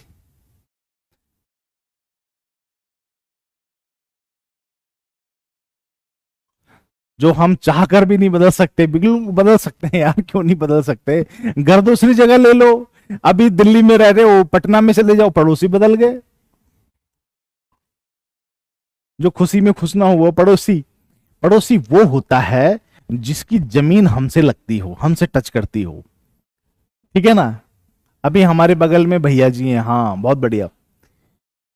ठीक है, तो पड़ोसी का मतलब होता है जिसके साथ हम क्या करते हैं, अपनी बाउंड्री, अपनी बाउंड्री को क्या करते हैं, शेयर करते हैं। जैसे ये मेरा मकान है भाई, ठीक है, ये मेरा मकान है, इस मकान के बगल में जुड़ता हुआ कोई है दूसरा मकान है, इस तरह से। ठीक है, दूसरा मकान है आपका इस तरह से। अब इसकी जमीन और मेरी जमीन जो है, इसकी बाउंड्री, इसने भी अपने चारों तरफ बाउंड्री कर रखी है, मैंने भी अपने चारों तरफ बाउंड्री कर रखी है। अब इसकी बाउंड्री और मेरी बाउंड्री टच हो रही है, उसकी जमीन और मेरी जमीन आपका टच हो रही है, वही पड़ोसी होता है। कभी ऐसा थोड़ी नहीं होता कि भाई आपके घर से 4 घर दूर रह रहा हो और आप कह रहे हो कि नहीं वो मेरा पड़ोसी है। ठीक है, आप ऐसे कह सकते हो कि हाँ वो मेरे मोहल्ले में रहता है, हमारी कॉलोनी में रहते हैं, लेकिन जो 4 घर दूर आपसे है, जो 5 घर दूर, उसको थोड़ी नहीं पड़ोसी कहोगे। पड़ोसी वो है जो बिल्कुल बगल का घर है आपका, इस तरफ भी और इस तरफ भी। यानी कि उसकी जमीन आपकी जमीन से क्या हो रही है, टच हो रही है। उसकी जमीन आपकी जमीन के साथ क्या हो रही है, मिल रही है। उसे कहते हैं आपका, उसे क्या कहते हैं आपका, ठीक है जी, पड़ोसी। उसकी जमीन, जिसकी जमीन आपके घर के सामने जो रह रहा है, उसको भी पड़ोसी नहीं कहते आप। उसको भी क्या कहोगे, भाई वो सामने वाला घर, वो हमारे सामने रहता है, वो हमारे पड़ोस में नहीं रहता, वो हमारे सामने रहता है। कोई 3-4 घर दूर है तो क्या कहोगे, भाई हमारे मोहल्ले में रहता है, हमारी कॉलोनी में रहता है, हमारी लेन में रहता है, जिस लेन में हम हैं उसी लेन में आगे वो रहता है, पड़ोस में नहीं। पड़ोसी वाला तो वही कहता है। अभिषेक सिंह क्या लिख रहे हैं, AFPKCNBTLKBDMMNP ठीक है, वो नाम लिखे शॉर्ट में, ठीक है मैं समझ गया हूं। तो यहां पे जो है आपका क्या है कि पड़ोसी का बस सीधा सीधा सिद्धांत यही होता है। अब जब बात देशों पे आती है तो देशों में भी यही कॉन्सेप्ट लगता है कि भाई हमारे पड़ोसी देश वही होंगे जिनके साथ हमारी जमीन टच हो रही है, या जिनकी बाउंड्री हमारी टच हो रही होगी, उनकी बाउंड्री हमारी बाउंड्री आपस में मिल रही है, तो वो हमारे पड़ोसी जो है आपके हो जाते हैं। लेकिन यहां पे एक प्रश्न हमारे मन में उत्पन्न हो गया है, हमारे मन में यह प्रश्न उत्पन्न हो गया है कि भाई हमारी जमीन तो इंडोनेशिया के साथ नहीं लगती है ना। भाई इंडोनेशिया के साथ तो हमारी जमीन नहीं लगती है, मालदीव के साथ, मालदीव के साथ, जो मालदीव आपने अभी सुना होगा, हाल ही में चर्चा में था, मालदीव के साथ जो मालदीव है ये भी हमारा पड़ोसी है, इसके साथ तो हमारी जमीन नहीं लगती है। तो फिर ये हमारा पड़ोसी कैसे हो गया। चलो पाकिस्तान तो हम मान लेते हैं भाई इसलिए क्योंकि पाकिस्तान की जमीन और हमारी जमीन टच हो रही है। चाइना भी इसलिए क्योंकि भाई चाइना और उसकी जमीन टच हो रही है। नेपाल इसलिए क्योंकि नेपाल और हमारी जमीन टच हो रही है। लेकिन इंडोनेशिया कहां से हो गया भाई, मालदीव कहां से हो गया, इंडोनेशिया और मालदीव कहां से हो गए। इंडोनेशिया और मालदीव तो भाई आपसे भाई बहुत दूर है, यहां कहीं, यहां पे देखिए इंडिया के यहां पे है आपका लक्षद्वीप, और लक्षद्वीप से भी छोटे छोटे आइलैंड यहां पे मिलेंगे, वो है मालदीव। मालदीव से तो इंडिया से इतनी दूर है, उसकी तो बाउंड्री आपका जो है लगती नहीं है इंडिया से, वो तो जमीन उसकी टच ही नहीं होती। तो कहां से जो है वो हमारा पड़ोसी देश हो गया। Hello good evening sir. पहले मुझे ये बताओ सूरज कुमार, तुम तैयारी किस चीज की करते हो? अगर करते हो फौज की तैयारी तो गुड मॉर्निंग गुड इवनिंग तो भूल जाओ, जय हिंद बोलना सीख लो। क्योंकि घरों के बीच में तालाब है तालाब कौन सा तालाब है भाई? अगर एनडी की तैयारी कर रहे हो तो जय हिंद बोलो, ठीक है ना? कोई गुड मॉर्निंग नहीं, गुड आफ्टरनून नहीं, गुड नाइट नहीं, ओनली ओनली ओनली क्या चलेगा हमारा? अच्छा सर, वो वाटर में है, उनको अपने देश के साथ दिखाया जाता है। क्यों दिखाया जाता है? ऐसे ही क्यों दिखाया जाएगा उनको?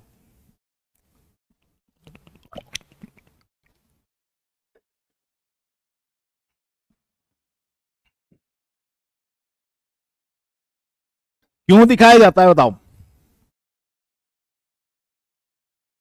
सर आप गोवा या कश्मीर कहां जाना चाहोगे? दोनों जगह, दोनों जगह जाना चाहूंगा। ठीक है जी। चलो अब मैं बताता हूं इसका कॉन्सेप्ट क्या होता है, क्यों हम ऐसे देशों को भी पड़ोसी देश मानते हैं जिनकी जमीन हमसे टच नहीं हो रही है, जिनकी लैंड हमसे टच नहीं हो रही है, उनको भी हम अपना पड़ोसी देश मानते हैं। इसका रीजन क्या है, इस पर थोड़ा सा चर्चा करेंगे। देखिए, जब हम बाउंड्री की बात करते हैं, सीमाओं की बात करते हैं, सीमा की बात करते हैं या हम बाउंड्रीज की बात करते हैं, तो हमारे दो तरह की सीमाएं होती हैं, दो तरह की बाउंड्रीज होती हैं। एक हमारी लैंड बाउंड्री होती है, एक हमारी सी बाउंड्री होती है जिसको मरीन बाउंड्री कहते हैं। एक हमारी जमीनी सीमा होती है, एक हमारी समुद्री सीमा होती है। इस चीज को आपने ध्यान में रखना है, समुद्री सीमा, ठीक है ना? अब ये समुद्री सीमा क्या है, जमीनी सीमा तो आप समझ लीजिए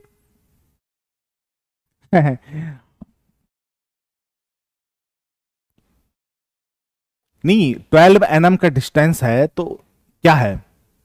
अबे कुमार कश्यप, क्या बताएं बताओ? अच्छा एक बताइए, मैं अगर जाना चाहूंगा तो मैं गोवा जाना चाहूंगा, ठीक है? गोवा जाना चाहूंगा, ठीक है? अब देखिए, दो तरह की बाउंड्री हमारी होती है, एक जमीनी होती है, एक हमारी समुद्री सीमा होती है।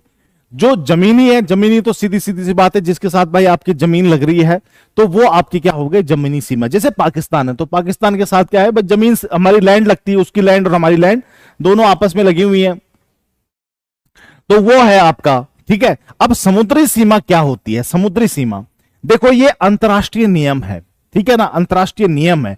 अब अंतरराष्ट्रीय नियम क्या है, इस चीज को समझते हैं पहले। अंतरराष्ट्रीय नियम ये कहता है कि कोई भी देश जिसके साथ समुद्र लगता है, जैसे हमारा भारत है, ठीक है ना? उसके चारों तरफ क्या है आपका, चारों तरफ नहीं कहेंगे, तीन तरफ क्या है हमारा, समुद्र है। इस तरफ से आपका हिंद महासागर या मन्नार की खाड़ी है, इस तरफ बंगाल की खाड़ी, इस तरफ आपका क्या है, अरब सागर है, ठीक है? अब वो ये कहता है, ये अंतरराष्ट्रीय नियम है कि भाई कोई भी देश है, उसका जो तट है, जैसे इसका ये कोस्ट है, तट है, ठीक है? यहां से 12 नॉटिकल 12 एनएम 12 नॉटिकल मील की जो सीमा रेखी, जो बाउंड्री होगी, ये जो है उसकी एक्चुअल समुद्री सीमा होगी ये। तो हमारा जो देश है वो यहां पे खत्म नहीं होता है, वो यहां पे खत्म होता है असल में। भारत जैसे, यूं उदाहरण के लिए यूं मान लीजिए, यहां पे केरल है हमारा, ये केरल है, या यहां पे एक भाई हमारा पूछ रहा था गोवा जाना चाहोगे, कहां जाना चाहोगे, यहां पे हमारा गोवा है। तो ये गोवा के कोस्ट पे, इमेजिन करो कि आप गोवा के कोस्ट पे खड़े हो, इस समय गोवा के कोस्ट पे खड़े हो, सामने आपका समुद्र है, आपने समुद्र में डुबकी आपने समुद्र में छलांग मारी और आप तैरते तैरते तैरते 1-2 किलोमीटर उधर चले गए। जब आप 1-2 किलोमीटर उधर चले गए, यानी कि गोवा से आपने समुद्र में छलांग मारी और तैरते तैरते तैरते आप 1-2-3 किलोमीटर यहां पे चले गए। अब यहां से आप वापस देख रहे हो समुद्र को, तट को, तो भारत का समुद्र का तट कहां दिखाई देगा आपको? वहां दूर। आपने वहां से छलांग मार दी, आप तैरते तैरते तैरते यहां तक आ गए हो। अब यहां से आप देख रहे हो कि भाई भारत की जमीन कहां दिख रही है आपको? 2 किलोमीटर दूर वहां पे, या उतनी दूर आपको दिख रही है। अब तो आप पानी में हो ना, अब तो भारत की आपने जमीन छोड़ दी है, अब आप कहां हो? क्या आप भारत से बाहर चले गए? क्या आपने भारत को छोड़ दिया है? अब आप पानी में हो यहां पे, अब आप अरब सागर में हो यहां पे। तो यहां अरब सागर में आप यहां पे गोता लगा रहे हो या बैठे हुए हो, तो क्या आपने भारत को छोड़ दिया? आप भारत की जमीन पे तो रहे ना, क्योंकि भारत की जमीन तो यहीं तक है। जमीन के बाद अब आप समुद्र में आ गए, तो क्या अब आप भारत से बाहर चले गए? नहीं। जो रूल है वो रूल ये कहता है कि भाई इंटरनेशनल, और सबके लिए ये रूल है, वो ये कहता है कि भाई कोई भी देश जिसकी तटरेखा है, जिससे समुद्र जुड़ता है, उसकी तटरेखा से 12 नॉटिकल मील तक, 12 एनएम तक वही देश माना जाएगा। यानी कि भारत यहां पे खत्म नहीं होता है, भारत जो है यहां से 12 नॉटिकल मील दूर यहां पे आपका खत्म होता है। यह है भारत की सीमा। जैसे इंडियन आर्मी इस बॉर्डर को गार्ड करती है, वैसे इस बॉर्डर को कौन गार्ड करता है? इंडियन कोस्ट गार्ड और इंडियन नेवी, भारतीय नेवी और भारतीय जो तटरक्षक बल है वो इसको गार्ड करता है। यह है एक्चुअल। जब तक आप यहां से भारत के कोस्ट से, भारत के तट से 12 नॉटिकल मील के अंदर अंदर हो, इसका मतलब आप अभी भारत में ही हो, यह भारत ही गिना जाता है। और ये सबके साथ है, चीन से लेके दुनिया में जितने भी देश हैं, सबके चारों तरफ जो इस तरह से 12 नॉटिकल मील की बाउंड्री खींची हुई है कि भाई इतनी जमीन, इतना समुद्र आपका ही है, इतना समुद्र उसी देश का माना जाता है। और नॉटिकल मील का मतलब क्या होता है? 1 नॉटिकल मील, समुद्र में जो सीमा होती है, जो डिस्टेंस होती है, वो नॉटिकल मील में नापी जाती है। जैसे आप जमीन पे कैसे नापते हो कि भाई वो 500 मीटर दूर है, वो 100 मीटर दूर है, या वो 1 किलोमीटर दूर है, या वो 5 किलोमीटर दूर है, तो डिस्टेंस जो नापते हो वो किलोमीटर में नापते हो। लेकिन यहां पे जो आपका समुद्र में किलोमीटर का हिसाब नहीं चलता है, या मीटर का हिसाब नहीं चलता है। समुद्र में आप ये नहीं कहते हो कि वो जहाज, जैसे 2 जहाज समुद्र में चल रहे हैं यहां पे, तो आप ये नहीं कहोगे कि ये जहाज दोनों जो है 5 किलोमीटर दूर हैं। नहीं, यहां पे एनम होता है, नॉटिकल मील। तो 1 नॉटिकल मील इक्वल टू होता है 1.8 माइल, यानी कि मील 1.8 मील होता है। और 1 मील इक्वल टू होता है, 1 मील का मतलब होता है आपका 1.6 किलोमीटर और 1600 मीटर, या फिर 1600 मीटर होता है। आप फौज की तैयारी करते हो, फौज में 1600 मीटर की रेस होती है। आप सोचते होंगे कि यार 1600 मीटर की रेस क्यों मारते हैं, 1600 मीटर क्यों मारते, 1500 मीटर क्यों नहीं करते, या 2000 या 1000 मीटर की रेस कर लो। तो असल में जो अंग्रेज हैं, जो विदेशी में यूएसए हैं, यूके, जो अंग्रेज हैं, तो अंग्रेज जब भारत में रहे तो यहां पे उन्होंने मील वाला सिस्टम लागू किया, क्योंकि वहां उनके देश में मील वाला सिस्टम लागू है। वहां पे 1 माइल, 2 माइल, 3 माइल ऐसे बात करते हैं वो लोग, और हमारे यहां है किलोमीटर वाला हिसाब। तो अंग्रेजों ने, इंडियन आर्मी का गठन किसने किया? वो अंग्रेजों ने तो करा। इंडियन आर्मी बनाई किसने थी? वो अंग्रेजों ने बनाई थी। तो यहां पे जो भर्ती होती है तो वो भी उसी टाइम से वैसे ही चला आ रहा है। वो 1 मील की रेस कराते थे, 1 मील की रेस। वो देखते थे कि 1 मील की रेस, एक जो जवान है, एक जो रिक्रूटमेंट के लिए आ रखा है, जो भर्ती होने के लिए आ रखा है, वो 1 मील की रेस कितने देर में कंप्लीट कर पा रहा है। तो अब हमारे यहां, हमने जब अंग्रेज चले गए तो मील वाला सिस्टम हमने खत्म कर दिया, लेकिन जो रेस वो कराते थे वो हमने उतनी ही रखी। तो वो तो कराते थे 1 मील का, और हमारे यहां 1 मील होता है 1.6 किलोमीटर का या 1600 मीटर का। तो इसलिए हम 1600 मीटर की रेस अभी भी वही कराते हैं, लेकिन एक्चुअल में 1600 मीटर का मतलब होता है आपका 1 माइल। ठीक है ना? तो इस चीज को आपने ध्यान समझना है। तो ये ये सारे देशों के लिए है 12 नॉटिकल मील का। तो आपको समझ में आ गया होगा कि समुद्र में जो दूरी होती है वो नॉटिकल मील में नापी जाती है, ना कि किलोमीटर में। ठीक है ना? और 1 नॉटिकल मील इक्वल टू होता है 1.8 मील, और 1 मील इक्वल टू होता है 1.6 किलोमीटर या 1600 मीटर, उस हिसाब से आप लगा सकते हो। तो कुल मिला के कहानी ये बनती है कि कोई भी देश जिसका जो है, जो समुद्र से टच होता है, जो समुद्र से टच हो रहा है, उसके लिए, अब नेपाल के लिए ये लागू नहीं होता। नेपाल, आप देखोगे ये नेपाल है हमारा, तो ये तो पूरी तरह से लैंड लॉक्ड है। लैंड लॉक्ड का मतलब है पूरी तरह से जमीन से घिरा हुआ है। नेपाल में कोई समुद्र लगता ही नहीं है, तो उसकी कोई समुद्री सीमा भी नहीं बनेगी। लेकिन भारत है, श्रीलंका है, मालदीव है, जो जितने भी देश हैं जिनके चारों तरफ समुद्र लगता है, उनका 12 नॉटिकल मील की जो एक रेखा है उनके चारों तरफ खींची जाती है, और उसे हम क्या कहते हैं आपका, कि ये उसकी समुद्री सीमा है। यहां तक वही देश है। इस बाउंड्री के अंदर आने का मतलब है भारत में आना, इस बाउंड्री से बाहर जाने का मतलब है भारत से बाहर जाना। जब तक आप इस लाइन के अंदर हो, इसका मतलब आप भारत के अंदर हो, इंडिया के अंदर हो। और यदि आप बाहर से आ रहे हो तो इस लाइन के अंदर आने के लिए आपके पास वीजा और पासपोर्ट होना चाहिए, और वैलिड डॉक्यूमेंट्स होने चाहिए भारत में एंटर करने के लिए, क्योंकि इस लाइन से अंदर आने का मतलब है भारत में प्रवेश करना, भारत में एंटर होना। ठीक है ना? तो इस चीज को आपने ध्यान में रखना है। नेताजी सुभाष चंद्र बोस ने भी सेना का गठन किया था। हाँ, किया था जी। ठीक है, तो इसी तरह से क्या है आपका, ये हमारे अंतरराष्ट्रीय समुद्री सीमा है, समुद्री सीमा। अच्छा, अब ये 200 एनएम आपने कहा है, 200 एनएम क्या होता है मेरे बच्चे, तट से 12 एनएम तक तो हमारी सीमा हो गई, जो हमारी बाउंड्री हो गई, और इससे 200 एनएम तक, तट से, इससे नहीं, इससे जो हमारी कोस्ट है, यहां से 200 नॉटिकल मील तक एक अलग बाउंड्री होती है, जिसको हम कहते हैं आपका इंटरनेशनल स्पेशल ईईजेड या एसईजेड, दो शब्दों से उसको कहा जाता है। स्पेशल इकोनॉमिक जोन या एक्सक्लूसिव इकोनॉमिक जोन, ये नाम होता है इसका। इसका मतलब क्या है, भारत के तट से और 200 नॉटिकल मील दूर तक ये जो आपका विशेष आर्थिक क्षेत्र, इसे कहते हैं हिंदी में विशेष आर्थिक क्षेत्र, ठीक है ना, विशेष आर्थिक क्षेत्र से कहा जाता है, स्पेशल इकोनॉमिक जोन या एक्सक्लूसिव इकोनॉमिक जोन, दोनों का मतलब वही होता है। तो 200 नॉटिकल मील तक, भारत के तट से 200 नॉटिकल मील तक जितने भी खनिज संसाधन मिलेंगे, जितने भी खनिज संसाधन मिलेंगे, सोना, चांदी, तांबा, पीतल, कोयला, लकड़ी, पेट्रोल, कुछ भी मिलेगा, वो भारत का है, उसका दोहन भारत कर सकता है। उदाहरण के तौर पे भारत के कोस्ट से 200 नॉटिकल मील तक यहां पे पेट्रोल मिलता है, तो ये पेट्रोल पे हक जो है हमारा है, ये अमेरिका का नहीं है, दूसरे देश का नहीं है। हो सकता है हम पे वो टेक्नोलॉजी नहीं है कि हम यहां से तेल निकाल सके, तो हम ये किसी को देंगे भी नहीं, या हम अमेरिका को कहेंगे कि भाई ठीक है तुम तेल निकालो, हाफ हाफ कर लेंगे, टेक्नोलॉजी तुम्हारी और हमारा जो खनिज जो है हमारा है, जितना निकलेगा 50% तुम्हारा, 50% मेरा, हम ऐसा कर सकते हैं, पर उस पर हक हमारा है।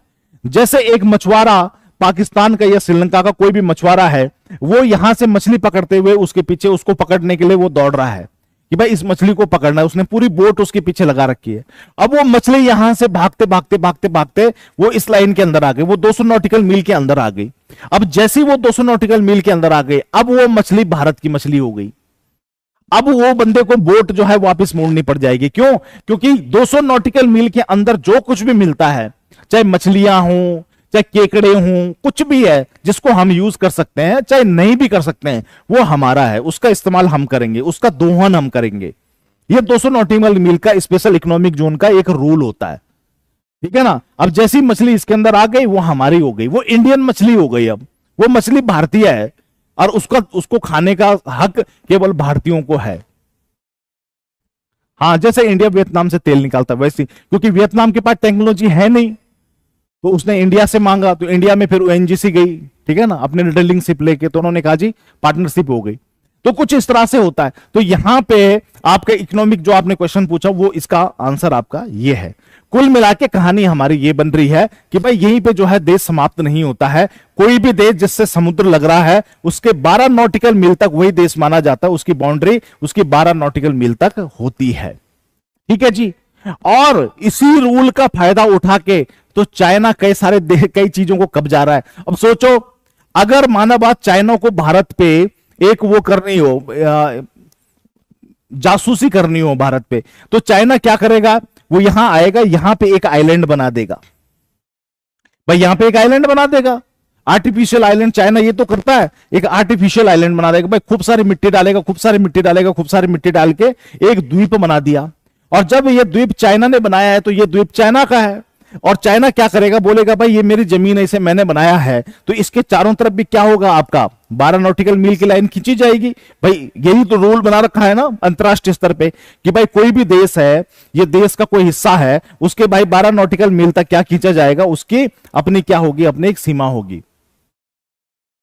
सर 200 नॉटिकल के अंदर कोई देश हो, तब कोई देश होगा तो कोई दिक्कत नहीं, वो फिर आपस में, जैसे अब श्रीलंका वाला केस है, तो श्रीलंका तो 200 नॉटिकल मील उसके चारों तरफ भी खींची जाती है, हमारे भी खींची जाती है, तो उसकी बाउंड्री हमारी बाउंड्री कोलाइड करती है। तो ये हमने आपस में एक समझौता किया हुआ है, श्रीलंका और हमने ये समझौता किया हुआ है, क्योंकि हम बहुत पास में हैं, तो हमने ये समझौता किया हुआ है, भाई ठीक है, तुम्हारे और हमारे बीच में जो डिस्टेंस है 10 किलोमीटर की है, तो 5 तुम्हारी 5 हमारी, बात खत्म। हाँ हाँ, बिल्कुल ये बोला है उसने। तो अब उसने, चाइना यही करता है, चाइना ने क्या किया, यहां पे आइलैंड बना दे, उसके चारों तरफ 12 नॉटिकल मील की लाइन खींच दी और कह दिया भाई ये एरिया मेरा हो गया। ऐसे ही उसने दूसरा बना दिया, ये मेरा एरिया हो गया, दूसरा आइलैंड बना दिया, उसके चारों तरफ बाउंड्री खींच दी 12 नॉटिकल मील की, और फिर कह दिया ये एरिया में। ऐसे तो उसने बहुत सारा एरिया कब्जा देगा। साउथ चाइना सी जो चाइना ने कब्जाया है, वो ऐसी तो कब्जाया, चाइना के साउथ में जो है साउथ चाइना सी है, जिसको येलो सी कहते हैं, वहां पे ऐसे ही जाके उसने आर्टिफिशियल आइलैंड बना दिए, और उसने कह दिया भाई ये एरिया मेरा है, मैंने बनाया, और उसके चारों तरफ 12 नॉटिकल मील की बाउंड्री खींच दी, क्योंकि अंतरराष्ट्रीय नियम है कि भाई जो आपकी जमीन है उसके चारों तरफ आप 12 नॉटिकल मील का एरिया जो है आप खींच सकते हो, इस तरह से आप जो है बाउंड्री बना सकते हो। और ऐसे उसने वहां पे बहुत सारे आइलैंड बना दिए और उनके चारों तरफ बाउंड्री खींच दिया, कहते ये मेरा है, और पूरा पूरा सी पूरा समुद्री उसने कब्जा दिया।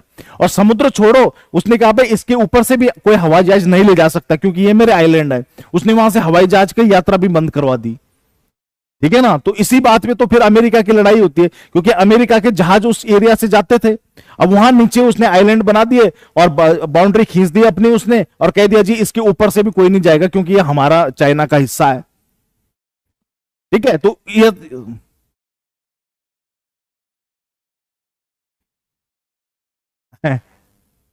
ओहो, मुझे लगा एक ही है, बट क्लास चली तो सोचा अलग होगी।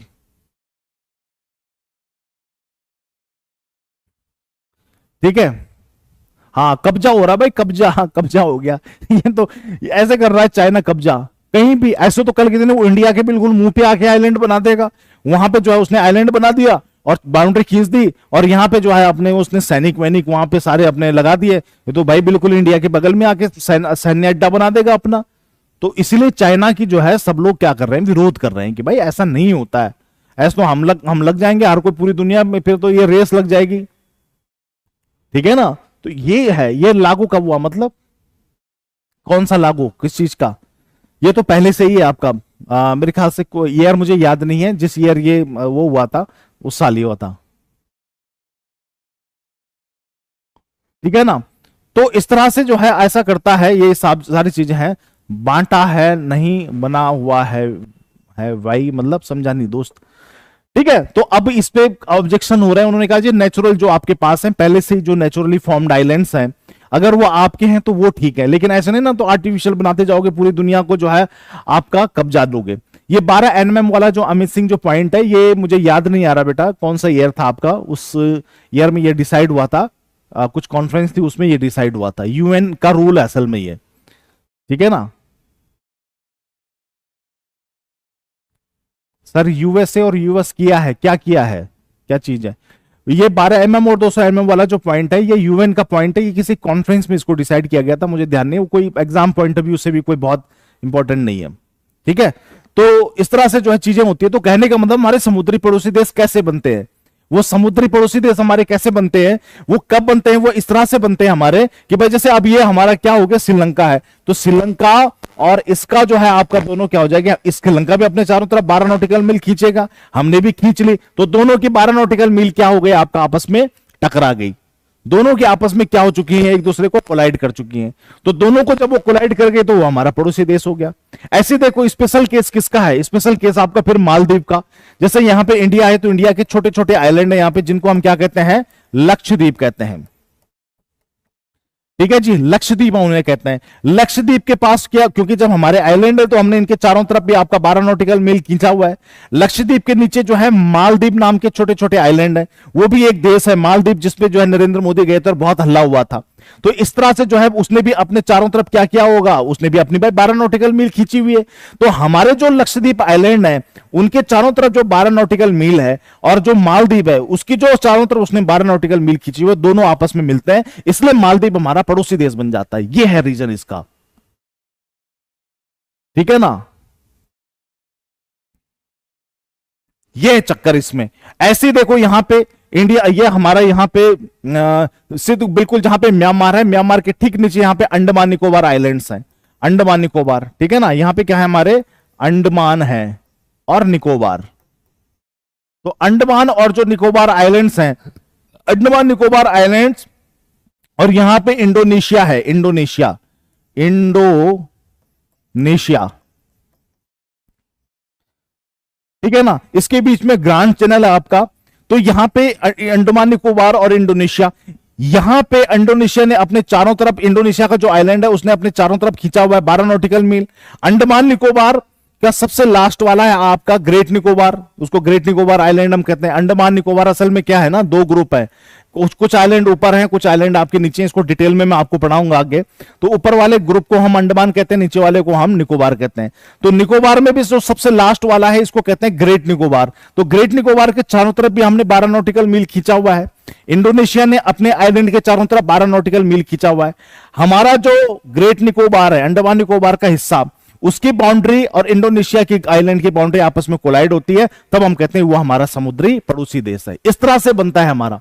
आर्किपिलेगो का मतलब बताओ ग्रुप ऑफ आइलैंड्स, ठीक है ना। आर्किपिलेगो का मतलब होता है the group of islands. United Nation convention law of the sea ने डिसाइड किया था sir, yes, sea law of sea ने ही डिसाइड किया था, ठीक है ना।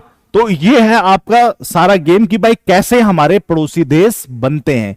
पड़ोसी देश वही होते हैं जिनके साथ या तो जमीन लगी हो या तो हमारी समुद्री सीमा लगी हो। तो जिनके साथ जमीन लगी होगी वो जमीनी पड़ोसी देश होंगे, जिनके साथ समुद्री सीमा लगी होगी वो समुद्री पड़ोसी देश होंगे। तो क्वेश्चन भी फिर आपका उसी तरह से बनता है। सर आपकी ज्योग्राफी में हमें श्री की ज्योग्राफी में कुछ अंतर कैसे हो सकता है बेटा? ज्योग्राफी तो ज्योग्राफी है। माना बात, मैंने आपको बताया कि भाई सूरज जो है पूर्व से उगता है, और जो दूसरे अध्यापक ने आपको बताया है कि भाई सूरज पूर्व से, तो अंतर क्या है उसमें?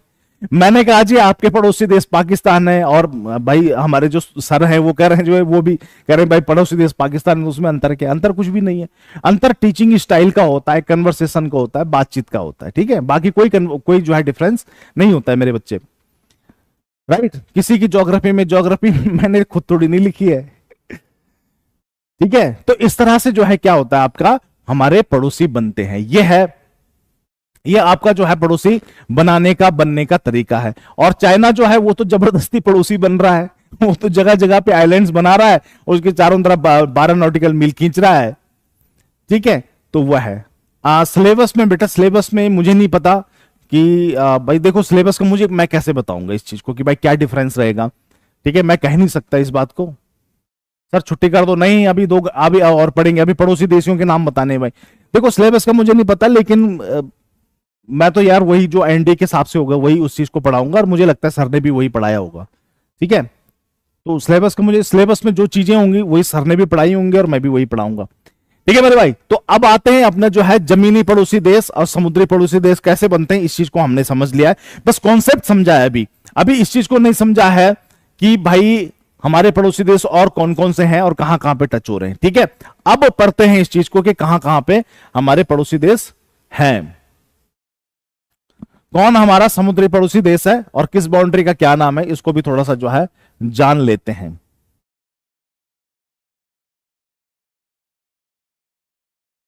इसको कीप करते हैं और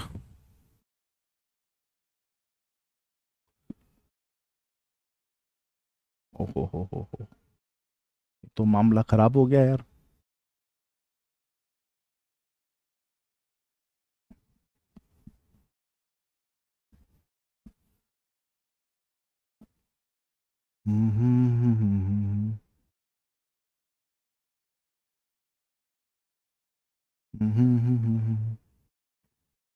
ठीक है जी, अब चलते हैं अपने पड़ोसी देशों के नाम पे। अब जरा मुझे कोई ये बता दे कि हमारे जो पड़ोसी देश हैं, कौन कौन से हमारे पड़ोसी देश हैं, जरा ये हमें जो है जानना है। अच्छा, इसको कैसे जानेंगे? इसको जानने का जो तरीका है मेरे भाई, वो सिर्फ और सिर्फ क्या है, आपका मैप ही है। उसका जो तरीका है वो सिर्फ मैप है, ठीक है जी।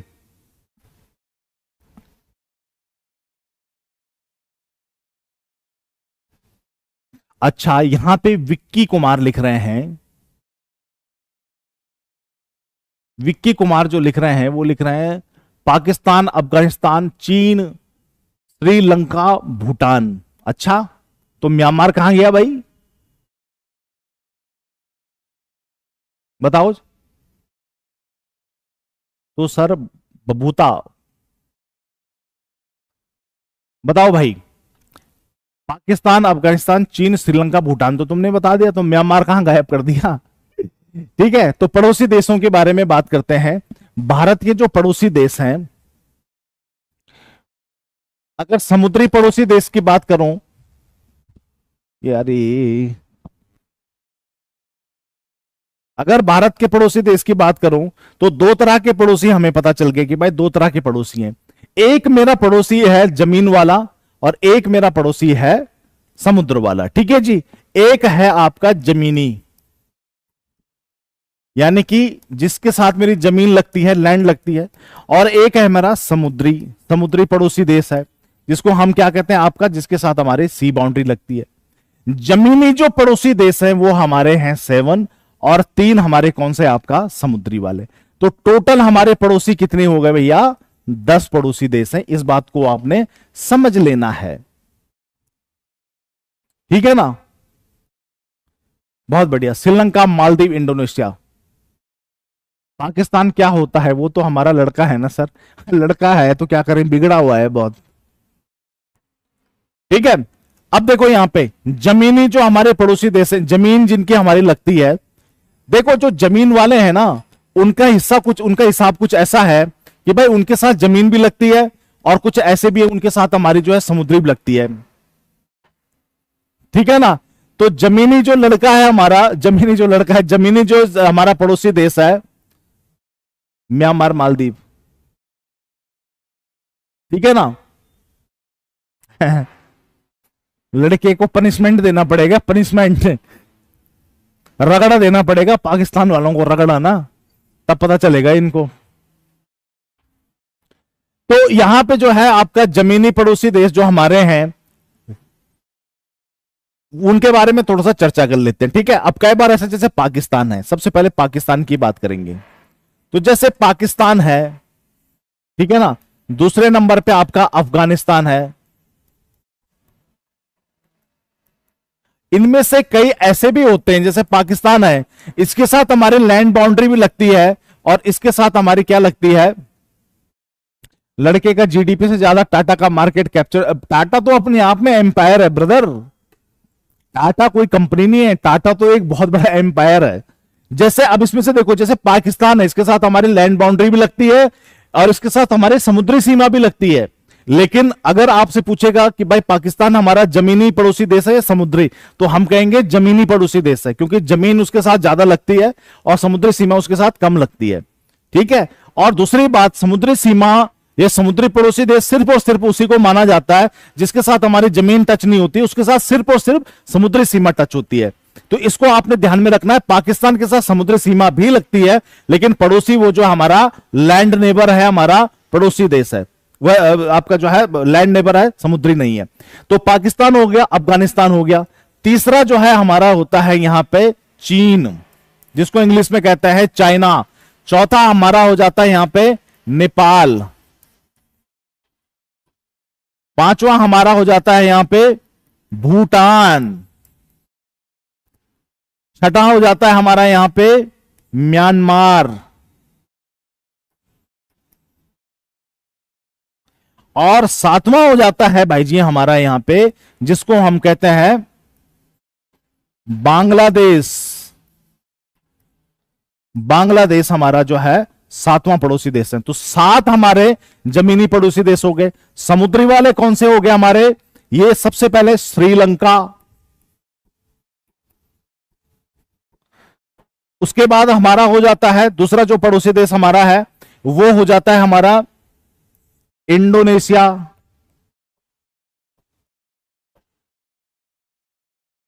और तीसरा हो जाता है सर हमारा मालदीव। इसको आपने समझना है, ठीक है जी। ये हो गया हमारा मालदीव। अफगानिस्तान, अफगानिस्तान, पाकिस्तान, अफगानिस्तान हो गया, चीन, नेपाल, भूटान, म्यांमार और बांग्लादेश।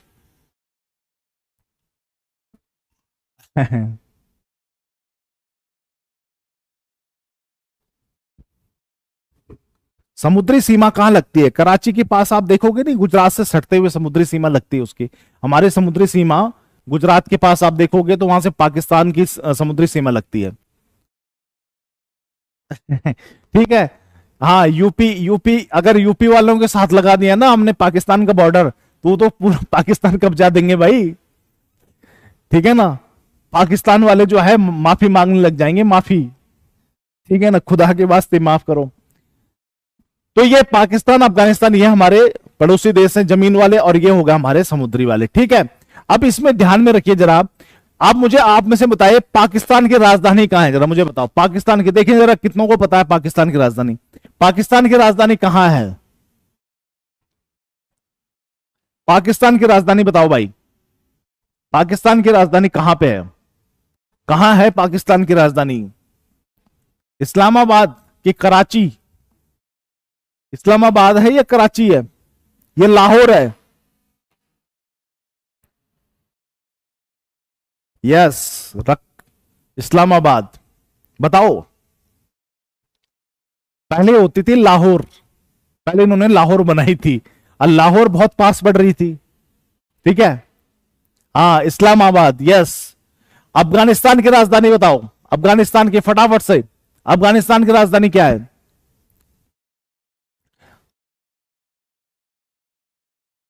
अफगानिस्तान की राजधानी काबुल।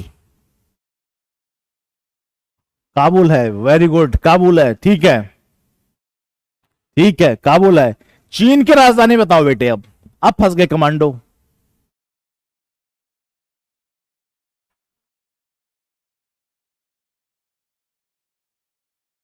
चीन की राजधानी लासा। बहुत बढ़िया बेटे, लासा।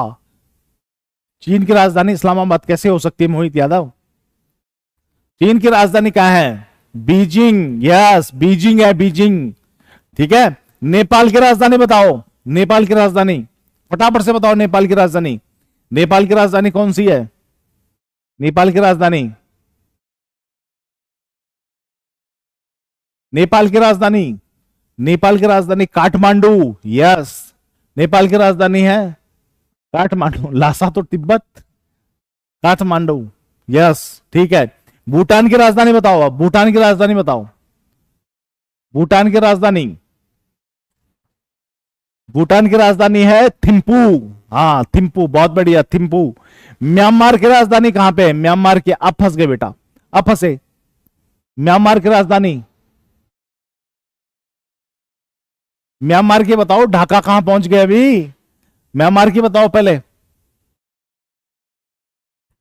अब फंस गए तुम भाई, तुम फंस चुके हो अब, ये मान के चलो। नेपाल की राजधानी वर्मा। ओहो हो, म्यांमार की राजधानी वर्मा। विक्की कुमार ने बिल्कुल सही लिखा है नेपेतो, लेकिन नेपेतो लिखने की जो स्टाइल है वो गलत है। नेपेतो ऐसे लिखते हैं, अलग अलग लिखा जाता है उसको। चलो ठीक है, बांग्लादेश की राजधानी कहां है भाई आपका? ढाका। ठीक है ना, बांग्लादेश की राजधानी है ढाका। चलो ठीक है, मांडले नहीं, मंडले तो आपका पुरानी थी। म्यांमार की राजधानी ठीक है ना, पुरानी थी। श्रीलंका की राजधानी बताओ भाई, श्रीलंका की राजधानी बताओ, श्रीलंका की राजधानी। कोलंबो गलत है, कोलंबो गलत है, कोलंबो गलत है, कोलंबो गलत है। ये बीजिंग, श्रीलंका की राजधानी बीजिंग कहां से हो जाएगी? कोलंबो गलत। श्रीलंका की राजधानी बताओ। श्रीलंका की राजधानी है जयवर्धनेपुरे। इसलिए मैं कहता हूं बड़ी बड़ी बड़ी बड़ी जो है आपकी इंफॉर्मेशन को याद करने से पहले आपको छोटा छोटा बेस क्लियर करना पड़ेगा। जयवर्धनेपुरे, ठीक है ना, यह है आपका जयवर्धनेपुरे। इंडोनेशिया की राजधानी बताओ भाई, इंडोनेशिया की राजधानी, इंडोनेशिया का।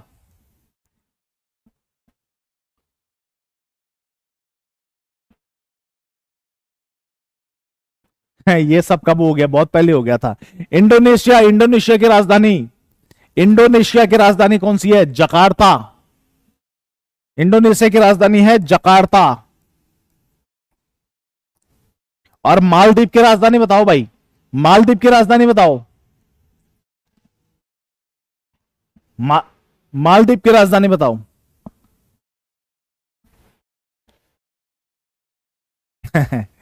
एट बॉल पूल वाला जकार्ता।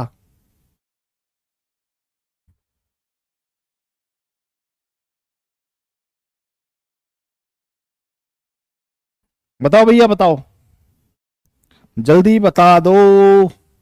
माले, यस, वेरी गुड, माले। ठीक है, इस तरह से हमें सिर्फ अपने पड़ोसी देशों को याद नहीं रखना है, हमें अपने पड़ोसी देशों की राजधानी भी याद रखनी है। और साथ के साथ उनकी करेंसी भी याद रखनी है, किसकी क्या करेंसी है। ठीक है, तो करेंसी तो मैं अभी नहीं बताऊंगा, करेंसी आपको याद करनी है।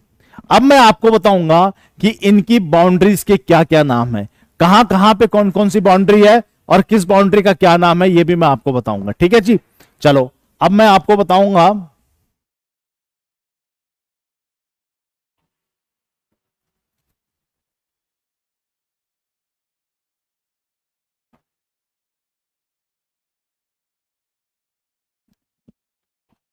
ठीक है, एक नई जो है स्लाइड लेते हैं।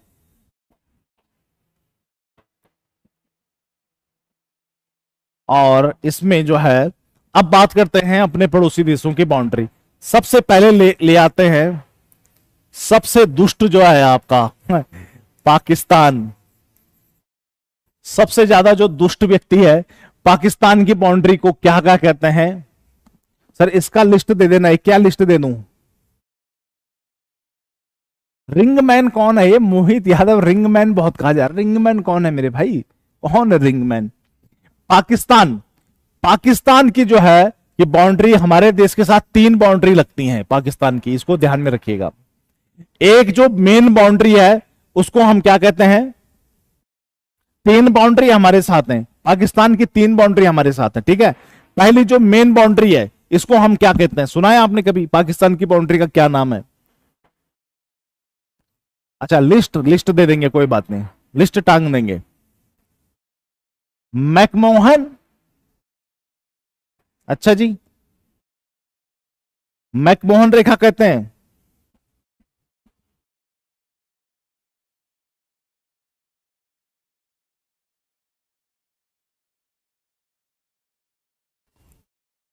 ब्रिंगमैन मूव के साथ मतलब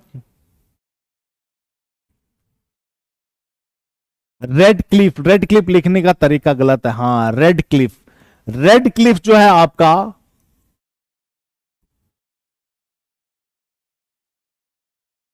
रेड क्लिफ जो रेखा है हमारी, ये आपके पाकिस्तान के साथ एक बाउंड्री हो गई। दूसरा है आपका जिसको हम कहते हैं 20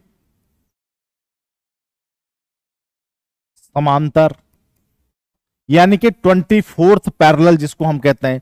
22nd नहीं, 24th है ये, 24th, ठीक है ना, 22nd नहीं है, दिस इज 24th समांतर। ठीक है ना, 24वीं समांतर रेखा जिसको हम कहते हैं। ठीक है जी, और तीसरी है जिसको हम कहते हैं नियंत्रण रेखा, जिसको एलओसी भी कहते हैं, लाइन ऑफ कंट्रोल। ठीक है जी, 3 रेखाएं हैं हमारे यहां पे।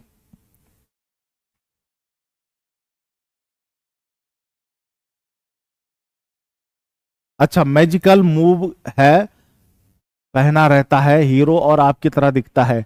अच्छा भाई मैंने नहीं देखी वो। ठीक है जी, तो रेड क्लिफ जो है आपका, रेड क्लिफ 3 हमारी लाइनें उसके साथ है। अब मैं यहां पे थोड़ा भी चित्र बनाने की कोशिश करूंगा, जो हमारा जम्मू कश्मीर वाला हिस्सा है उसको थोड़ा सा दर्शाने के लिए कि भाई कैसे जो है आपका रेड क्लिफ है। एक तो जो हमारी मेन बाउंड्री चल रही है गुजरात से लेके और पाकिस्तान और ऊपर जम्मू कश्मीर के साथ, ये वाली जो बाउंड्री हमारी, इसका कलर मैं आपको चेंज करा देता हूं। तो ये वाले जो हमारी बाउंड्री है, रेड क्लिफ को रेड ही बना लेते हैं, ठीक है ना। तो ये वाली जो बाउंड्री है यह है हमारे रेड क्लिफ, जो मेन बाउंड्री लग रही है यहां पे। ये पाकिस्तान के साथ जो बाउंड्री है यह है हमारी कौन सी वाली, रेड क्लिफ। ठीक, ये रेड क्लिफ है, ये वाली बाउंड्री हमारी, इसको हम रेड क्लिफ लाइन कहते हैं। ठीक है जी, ये रेड क्लिफ है। ये जो मेन बाउंड्री भारत और पाकिस्तान को विभाजित करते समय खींची गई थी वो रेड क्लिफ है। ठीक है जी ठीक है, तो ये रेड क्लिफ लाइन हो गई हमारी।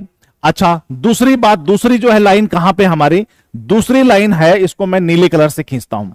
ये जो लाइन हमारी है ये जम्मू कश्मीर को कुछ इस तरह से आपका ऐसे जो है आपका यहां खींची हुई है, इसको हम कहते हैं एलओसी या नियंत्रण रेखा, लाइन ऑफ कंट्रोल। जब भारत और पाकिस्तान का झगड़ा हुआ था 1948 में, तब ये आपकी लाइन खींची गई थी उस टाइम पे। प्राची त्रिपाठी कह रहे हैं ज्योग्राफी की कितनी क्लास चलेगी? जब तक पेपर नहीं होगा तब तक क्लास चलेगी बेटा, ठीक है ना। अच्छा, मैजिकल मूवी है, मैजिकल मूवी, चलो देखेंगे, ठीक है। तो ये एलओसी है आपकी, तो एलओसी लाइन ऑफ कंट्रोल जिसे हम कह रहे हैं, या नियंत्रण रेखा, उसको हिंदी में हमने कहा कुछ इस तरह से। जम्मू कश्मीर को मैप में हम पूरा दिखाते हैं, लेकिन मैं आपको बता दूं पूरा जम्मू कश्मीर हमारे पास नहीं है। ये जो आपकी जम्मू कश्मीर है दिखाते हम पूरा है, लेकिन हमारे पास केवल और केवल 48% के अराउंड है, 48% के अराउंड है। यानी कि 52% कश्मीर हमारे पास है ही नहीं। वो किसके पास है? वो पाकिस्तान के पास है। इस एरिया को हम कहते हैं पीओके, यानी कि पाक ऑक्युपाइड कश्मीर। कश्मीर दो देशों के, वैसे तीन देशों के पास है। कुछ कश्मीर पाकिस्तान के पास है, कुछ इंडिया के पास है, और कुछ आपका चाइना के पास है, ठीक है जी। चाइना के पास जो यहां पे हिस्सा है, इधर वाला हिस्सा, इसको मैं दूसरे कलर से करूंगा, ये ग्रीन कलर से मैं इसको कर लेता हूं। ये जो आपका चाइना के पास ये जो हिस्सा है, इसको हम कहते हैं अक्षय चिन्ह। अक्षय चिन्ह हम इसको कहते हैं, ठीक है ना। हिंदी में भी हम इसको जो है अक्षय चिन्ह हम उसको कहा जाता है, ठीक है ना। ये हिस्सा हम 1965 की लड़ाई में हार गए थे। 1962 की लड़ाई में, सॉरी, हम हार गए थे 1962 की लड़ाई में। लाइट कलर का यूज करें सर? हाँ, लाइट कलर कौन सा? लाइट कलर ही है ये, ठीक है। कोई कलर दूसरा चेंज करना है तो मुझे बताओ। तो यहां पे ये वाला जो हिस्सा है हमारा, इसको हम कहते हैं, मतलब कश्मीर जो आज की डेट पे आपके पास कश्मीर है, वो तीन देशों के पास है। कुछ कश्मीर भारत के पास है, कुछ कश्मीर आपका पाकिस्तान के पास है, और कुछ हिस्सा उसका थोड़ा चाइना के पास है। कश्मीर का वो हिस्सा जो पाकिस्तान के पास है, उससे इंग्लिश में हम पीओके कहते हैं, पाक ऑक्युपाइड कश्मीर। हिंदी में उसे पाकिस्तान अधिकृत कश्मीर कहा जाता है, ठीक है ना। और वो हिस्सा जो चीन के पास है, उसे अक्षय चिन्ह कहा जाता है। वो 1962 में हम हार गए थे, तब से उसका ही कब्जा है उस पे। और कुछ हिस्सा फिर भारत के पास है। तो भारत के पास जो कश्मीर है और पाकिस्तान के पास जो कश्मीर है, उसके बीच में जो बाउंड्री खींची हुई है, उसको एलओसी कहा जाता है, नियंत्रण रेखा कहा जाता है। यह है सारा मैटर। दूसरी बाउंड्री यहां बनती है भारत और पाकिस्तान के पास। आप यहां जा नहीं सकते, इस वाले हिस्से में जा नहीं सकते। यहां जाने के लिए पासपोर्ट चाहिए, वीजा चाहिए, पाकिस्तान की परमिशन चाहिए। ये पूरा पाकिस्तान की मिलिट्री के कंट्रोल में आता है। जो ऊपर का जो भारत का सर वाला हिस्सा है ना, वो पूरा पाकिस्तान के कंट्रोल में आता है, ठीक है। और ये है आपका अक्षय चिन्ह। तो इस तरह से कश्मीर तीन देशों के पास हो गया। और 24th जो है पैरेलल लाइन, ये कहां पे है? एनडीए में सिलेक्शन हो जाने दीजिए, चाइना पाकिस्तान से चपके ले लेंगे, ठीक है जी। तो ये इस तरह से जो है पाकिस्तान ऑक्युपाइड कश्मीर हो गया, वो चाइना के पास हो गया, ये इंडिया के पास हो गया। तो तीन देशों के पास हो गया। तो एक जो मेन बाउंड्री चल रही है, इसको कह रहे हैं रेड क्लिफ। जो आपका पाकिस्तान के पास जो है, वो है आपका पीओके। और पाकिस्तान वाला कश्मीर और भारत वाला कश्मीर, इन दोनों के बीच में बाउंड्री आपका एलओसी या नियंत्रण रेखा होगी। अब 24th पैरेलल कहां पे? 24th पैरेलल आपका, जहां पे आपने देखा होगा गुजरात है, गुजरात इस तरह से, ठीक है ना। तो गुजरात है, यहां पे गुजरात के पास, यहीं पे, ठीक है ना, यहां गुजरात के पास, यहां पे आपने देखा होगा भाई 23.5 डिग्री हमारी जाती है। 23.5 के बाद क्या आ जाएगा वहां पे? 24th डिग्री नॉर्थ आ जाएगा। 24 24 डिग्री आपका जो है नॉर्थ आ जाएगा, ठीक है ना। यहां पे जो आपका 24th डिग्री आपका नॉर्थ आ जाएगा, नॉर्थ है ये 24वीं समांतर, इसीलिए कहते हैं इसको 24वीं, ठीक है ना। तो यहां से ये लाइन जा रही है। यहां पे पाकिस्तान का गुजरात के साथ जो हिस्सा आपका लगता है, यहां पे ये डिस्प्यूट है, इसके बीच में ये विवाद है इसके बीच में, ठीक है ना। यहां पे जो लाइन हमारी है, यहां पे जो पाकिस्तान के साथ जो बाउंड्री हमारी है, उसी को 24th पैरेलल कहा जाता है। ये इसको हम सर क्रीक के नाम से भी जानते हैं, सर क्रीक, ठीक है। ये एकमात्र हिस्सा ऐसा है जहां पे पाकिस्तान कहता है कि भाई जहां पे जो बाउंड्री आपने खींची हुई है यही ठीक है। हम कहते हैं हमारा हिस्सा यहां पे नहीं है, हमारा थोड़ा और आगे है। पाकिस्तान कहता है कि जहां पे आपने ये खींचा हुआ है यहीं पे ठीक है, हम इसमें राजी हैं। लेकिन हम कहते हैं जी हम राजी नहीं है, हमारा हिस्सा थोड़ा सा और आगे होना चाहिए।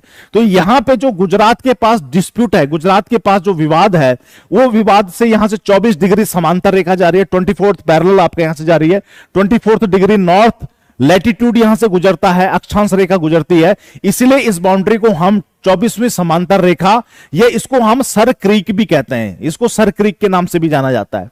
तो 3 बाउंड्री हमारी हो गई है, वो हो गई है आपका, एक हो गई जो मेन बाउंड्री हमारा रेड क्लिफ, एक कश्मीर जो आधा पाकिस्तान के पास है आधा भारत के पास है, उसके बीच में जो बाउंड्री है वो हो गई आपका नियंत्रण रेखा एलओसी, और तीसरी हो गई गुजरात और पाकिस्तान जहां पे मिलते हैं, वहां पे आपका एक दलदलिया क्षेत्र है, दलदल वाला हिस्सा है, इसी वजह से वहां पे डिस्प्यूट है, बाउंड्री का कंफर्म नहीं हो पाता है कि भाई कहां से पाकिस्तान स्टार्ट है कहां से भारत का है। तो भारत यहां पे क्लेम करता है, तो ये विवादित भी है। यहां पे जो बाउंड्री का नाम है उसको हम सर क्रीक कहते हैं, या यहां से 24वीं जो है आपका अक्षांश रेखा भी जाती है, तो इसको 24वीं समांतर रेखा या 24th पैरेलल भी कहा जाता है। ठीक है जी, इस चीज को आपने समझना है। यहां पे ये 3 पॉइंट हमारे बिल्कुल क्लियर हो चुके हैं पाकिस्तान के साथ। ठीक, पाकिस्तान के साथ बाउंड्री क्या है ये हम देख चुके हैं। अब आते हैं दूसरी बाउंड्री पे, दूसरी बाउंड्री पे आते हैं, दूसरी बाउंड्री पे आते हैं पाकिस्तान चाइना की। अब चीन के साथ देखिए, चीन के साथ नहीं अफगानिस्तान, दूसरा हमारा जो यहां पे पड़ोसी देश है, वो पड़ोसी देश है हमारा, वो पड़ोसी देश है हमारा अफगानिस्तान। ठीक है, अब इसके साथ भी थोड़ा सा ट्रिक है यहां पे। ट्रिक क्या है यहां पे कि हमारा जो ये जम्मू कश्मीर वाला हिस्सा है ना, ये जो जम्मू कश्मीर वाला हिस्सा है यहां इस तरह से, तो ये जो जम्मू कश्मीर वाला हिस्सा हमारा कुछ ऐसा है, यहां पे ये गर्दन थोड़ा पतली बन गई इसकी, तो अफगानिस्तान की बाउंड्री यहां पे टच होती है इस तरह से, यहां पे आपका अफगानिस्तान। ठीक, यहां पे मैंने आपको बताया ये जो है आपका एलओसी है, ये आपका एलओसी है, लाइन ऑफ कंट्रोल है हमारा, ये पीओके है, पाक ऑक्युपाइड कश्मीर। तो वैसे तो अफगानिस्तान के साथ हमारी कोई बाउंड्री नहीं लगती है, क्योंकि अफगानिस्तान का जो हिस्सा कश्मीर के साथ लगता है वो हिस्सा पाकिस्तान के पास है, हमारे पास तो है नहीं एक्चुअल में। एक्चुअल में अफगानिस्तान के साथ हमारी कोई बाउंड्री नहीं लगती है, क्योंकि अफगानिस्तान का जो हिस्सा भारत के साथ टच होता है वो हिस्सा भारत का पाकिस्तान के द्वारा नियंत्रित है। वो कश्मीर का हिस्सा जहां से अफगानिस्तान आपका लग रहा है, वहां पे तो पाकिस्तान ने जो है वो हिस्सा कश्मीर का कब्जा रखा है, वो पाक अधिकृत है वो तो वैसे तो प्रैक्टिकली एक्चुअल में ऑन ग्राउंड की अगर बात करें तो अफगानिस्तान के साथ भारत की सीमा नहीं लग रही, लेकिन क्योंकि हम पूरा क्लेम करते हैं कि भाई पूरा का पूरा कश्मीर हमारा है, तो फिर यहां से फिर अफगानिस्तान आपका लग रहा है। तो अफगानिस्तान के साथ जो हमारी बाउंड्री लाइन है, ये वाली जो बाउंड्री लाइन है, इसे कहा जाता है आपका डूरंड। ठीक है ना, इसको कहा जाता है आपका डूरंड, इसे कहा जाता है। ये सर डूरंड ने खींची थी, तो इसलिए जो है इसको डूरंड रेखा कहा जाता है।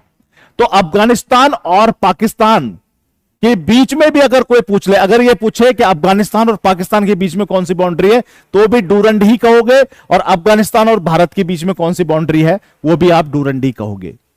ठीक है ना, तो भारत और पाकिस्तान का मैंने बता दिया पिछली स्लाइड में, अफगानिस्तान का भी मैंने बता दिया इसी स्लाइड में। इसी में मैं आपको चाइना का भी बताता हूं। देखो चाइना का जो हमने हिस्सा ले रखा है, चाइना का जो हमने यहां पे हिस्सा जो चाइना ने हमारा ले रखा है, यहां पे इसको हम कहते हैं अक्षय चिन्ह। ये कौन सा हिस्सा है आपका? अक्षय चिन्ह। ठीक है ना, अक्षय चिन्ह वाला हिस्सा है ये वाला। तो अक्षय चिन्ह का जो हिस्सा हमारा है, तो इस हिस्से को पाकिस्तान ने चाइना ने 1962 में हमसे हड़प लिया था। तो कश्मीर का वो हिस्सा जो इंडिया के पास है और जो चाइना के पास है, उसके बीच में ये जो बाउंड्री लाइन है, इस बाउंड्री लाइन को कहते हैं LAC, line of actual control, वास्तविक नियंत्रण रेखा। वास्तविक नियंत्रण रेखा, यह वास्तविक नियंत्रण रेखा है। ठीक है ना, यहां पे जो अक्षय चिन्ह है, जो 1962 में हम चाइना से हार गए थे, इंडिया और चाइना के बीच में ये जो बाउंड्री है, इस बाउंड्री को जो कश्मीर का हिस्सा है, कश्मीर 3 देशों के पास है, पाकिस्तान के पास, इंडिया के पास, चाइना के पास। तो इंडिया का कश्मीर और चाइना का जो कश्मीर है, जिसको हम अक्षय चिन्ह कहते हैं, उसके बीच में जो लाइन है उसको हम कहते हैं LOC। और बाकी चीन के साथ हमारी जो यहां से बाउंड्री स्टार्ट होती है, यहां से चीन के साथ जो पूरी बाउंड्री यहां से स्टार्ट होती है, इसको हम कहते हैं आपका मैक मोहन। मैकमोहन रेखा, जो पूरे अरुणाचल प्रदेश तक आपकी जाती है, जो मेन पूरा ऊपर अरुणाचल प्रदेश तक जा रही है, वो आपका, ठीक है, आपका वो कौन सी है। इसे याद करने का तरीका क्या है? इसे याद करने का तरीका यह है कि जैसे जैसे मैं बना रहा हूं वैसे वैसे आप भी बनाओ। तो जैसे जैसे आप बनाओगे वैसे वैसे आपको याद होता चला जाएगा, ठीक है ना, वैसे वैसे आपको याद होता चला जाएगा। तो इस तरह से क्या हो गया, इसको मेन जो बाउंड्री है उसको हम, जो पूरे अरुणाचल प्रदेश तक जाती है, उसको मैकमोहन कहते हैं। और कश्मीर में, जो कश्मीर चाइना के पास है और जो भारत के पास है, उसके बीच में जो बाउंड्री है उसको हम कहते हैं एलएसी, यानी कि वास्तविक नियंत्रण रेखा, लाइन ऑफ एक्चुअल कंट्रोल। ठीक है, यहां तक आपको समझ में आ गया होगा, मुझे ऐसी जो है मैं आशा करता हूं। अब आगे बढ़ते हैं, आगे चलेंगे हम, जो है आगे चलने से पहले एक नई स्लाइड ले लेंगे सर। ये सारी चीज आपको जो है उसमें ग्रुप में मिल जाएगी, ठीक है भैया। अब आते हैं नई स्लाइड पे, ठीक है। अब देखो, अब यहां पे जो है,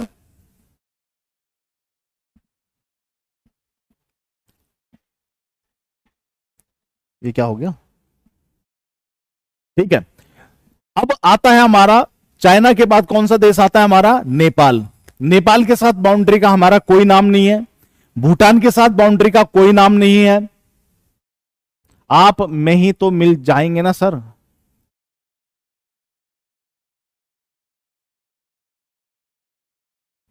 सर डीपीपी मिलेगी विथ थ्योरी, सर ये क्या डिसाइड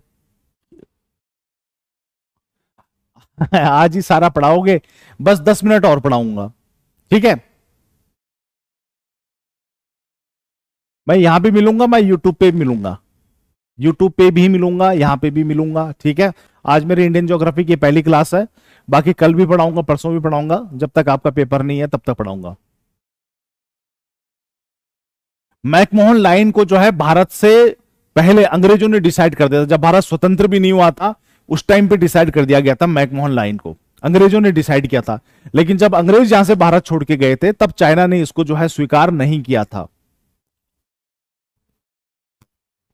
ठीक है।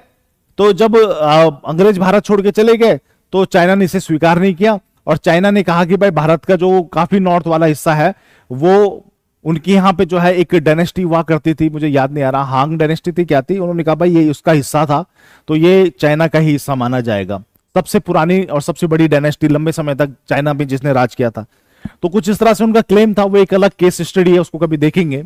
लेकिन फिलहाल मुद्दा यह है कि भाई नेपाल के साथ बाउंड्री कोई नहीं है, भूटान के साथ बाउंड्री कोई नहीं है, म्यांमार के साथ बाउंड्री का कोई नाम नहीं है, बांग्लादेश के साथ बाउंड्री का कोई भी नाम नहीं है, ठीक है ना।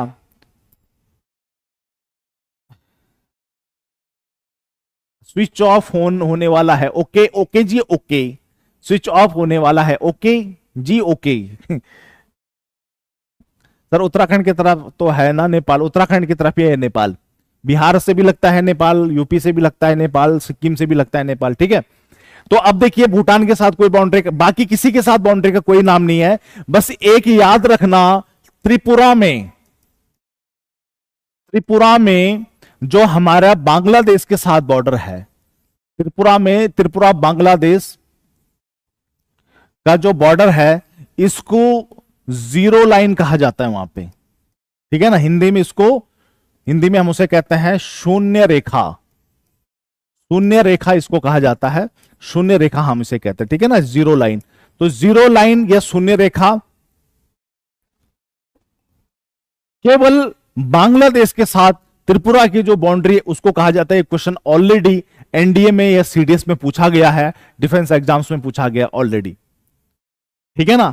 तो इसे जो है आपका क्या कहा जाता है, शून्य रेखा कहा जाता है। सर वाई, कौन सा वाई, क्या किस चीज का वाई क्वेश्चन पूछ रहे हो इसको, ठीक है, किस चीज को पूछ रहे हो वाई।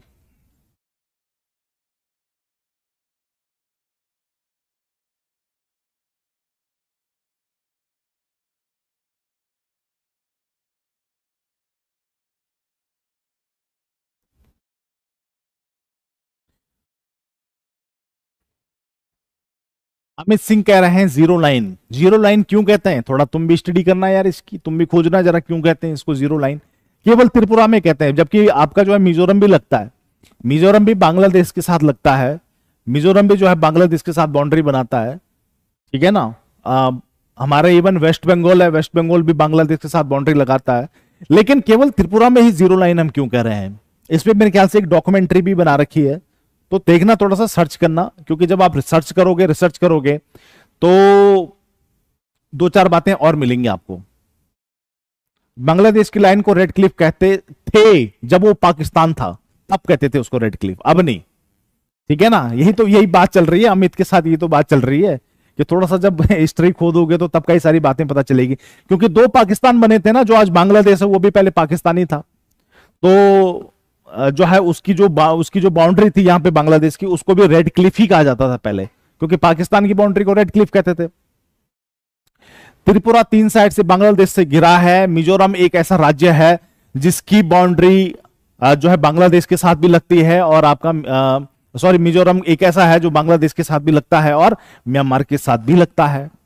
केवल एकमात्र राज्य ऐसा है मिजोरम, मिजोरम एकमात्र राज्य ऐसा है जिसकी बाउंड्री बांग्लादेश के साथ भी लगती है और म्यांमार के साथ भी लगती है। ऐसा क्वेश्चन भी एग्जाम में पूछा हुआ था कि वो कौन सा राज्य है जिसकी बाउंड्री बांग्लादेश और म्यांमार दोनों के साथ वो शेयर करता है, दोनों के साथ साझा करता है, तो मिजोरम।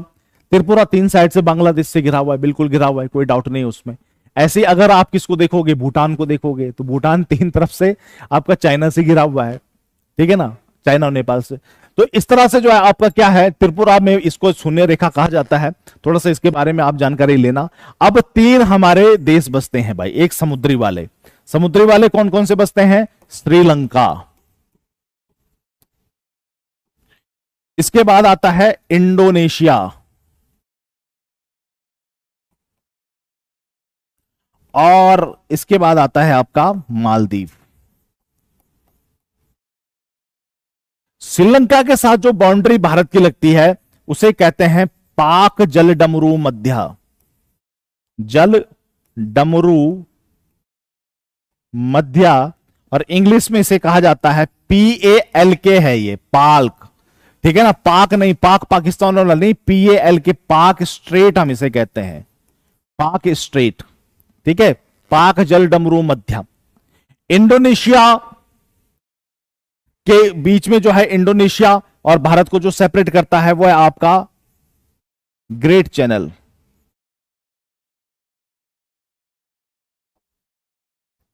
ठीक है जी।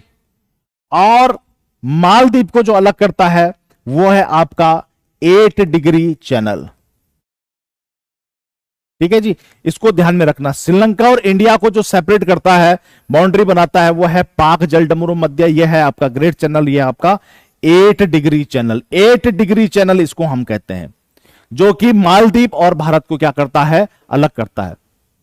कच्छथेबू न्यूज में है, क्या मतलब? काफी विचित्र नाम है, किसका नाम विचित्र है? किसका नाम विचित्र है? हाँ, वाटर बाउंड्रीज है, ये वाटर वाले हमारे, ये समुद्री पड़ोसी देशों की बाउंड्री है, समुद्री पड़ोसी देश, ठीक है ना, जो समुद्री पड़ोसी देश हैं इनका नाम है ये, इनका है ये, इनके बारे में बात हो रही। बाकी जो लैंड वाले हैं उनसे तो हमने बात कर ली, पाकिस्तान के साथ क्या है उसकी हमने बात कर ली, चाइना के साथ क्या बाउंड्री है वो हमने बात कर ली, उसके अलावा जो है अफगानिस्तान की बाउंड्री का नाम क्या है वो हमने पढ़ लिया है। इसके अलावा हमने जो त्रिपुरा में है वो हमने बात कर ली। तो जमीनी वालों के नाम बाउंड्री यही है, और ये हमारी कौन सी हैं, समुद्री वाले हैं। तो इनको आपने याद कर लेना है, नोट डाउन कर लेना है, और बढ़िया जब एग्जाम में आएगा तो फिर एग्जाम में आपने, हाँ अच्छा, कच्चा तीवू की बात कर रहे हैं, कच्चा तीवू, हाँ वैसे तो बहुत है। अभी जैसे कांग्रेस ने उस टाइम पे कोको आइलैंड दे दिया था, ठीक है ना, जलन का, जलन मतलब जालन, समझा नहीं, कच्चा तीवू तो छोड़ो, कोको आइलैंड दे दिया था, कोको आइलैंड भी तो दिया था, कोको आइलैंड तो म्यांमार के नीचे जो कोको आइलैंड है वो इंडिया का तो था, तो वो उस समय जवाहरलाल नेहरू जी ने वो म्यांमार को गिफ्ट कर दिया था, ठीक है। तो ऐसे तो बहुत चीजें लुटा रखी हैं इंडिया ने, बहुत चीजें। ठीक है, तो ये सारी चीजें हैं। तो भारत के बारे में थोड़ा जानकारी ले ली, भारत के पड़ोसी देश पढ़ लिए, भारत के जो है हमने बाउंड्रीज के बारे में पढ़ लिया है यहाँ पे कि कौन कौन सी बाउंड्रीज हैं। ठीक है, अब एक लास्ट चीज और बताता हूं, बस लास्ट चीज आपको बताऊंगा, इसके बाद छोड़ दूंगा तुम्हें। ठीक है, लास्ट चीज ये है, और ऐसी तगड़ी चीज बताऊंगा आपको कि बस मस्त हो जाओगे। एक फॉर्मूला याद रखना, एक फॉर्मूला याद रखना है मेरे बच्चों आपने, मैं BCPN बचपन से MBA करना चाहता था। ठीक है ना, इस फॉर्मूले को याद रखना। BCPN यानी कि बचपन से MBA करना चाहता था। समुद्र देश का फर्स्ट लाइन। अच्छा ठीक है, हरिओम सिंह थैंक यू भाई। ठीक है ना, लुटते हुए तो मैं बचपन से MBA करना चाहता था। ये फॉर्मूला क्या है? ये हमारी बाउंड्रीज की लेंथ है, भारत के पड़ोसी देश की बाउंड्रीज की लेंथ है आपकी। ठीक है ना, जैसे B4 क्या है आपका? बांग्लादेश। C4 क्या है आपका? चीन। P4 क्या है आपका? पाकिस्तान। ठीक है ना, और N4 क्या है आपका? नेपाल। M4 क्या है आपका? म्यांमार।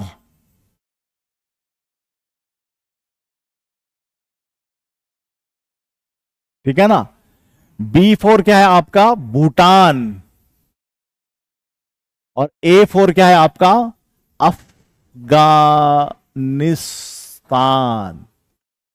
ये जो है आपकी बाउंड्रीज की लेंथ है भारत के पड़ोसी देशों की सीमा की लंबाई। ठीक है, सबसे लंबी बाउंड्री लगती है हमारी बांग्लादेश के साथ, फिर लगती है चीन के साथ, फिर लगती है पाकिस्तान के साथ, फिर लगती है नेपाल के साथ, फिर लगती है म्यांमार के साथ, फिर लगती है भूटान के साथ, और सबसे छोटी लगती है अफगानिस्तान के साथ। ठीक है जी, इसको ध्यान में आपने रखना है। यहां पे B4 आपका क्या है? बांग्लादेश। सबसे लंबी बाउंड्री बांग्लादेश के साथ है, सबसे छोटी बाउंड्री आपका अफगानिस्तान के साथ है। ये तो वैसे भी याद रहेगा, लेकिन अगर ये जो है आपका पूछा गया हो कि भाई,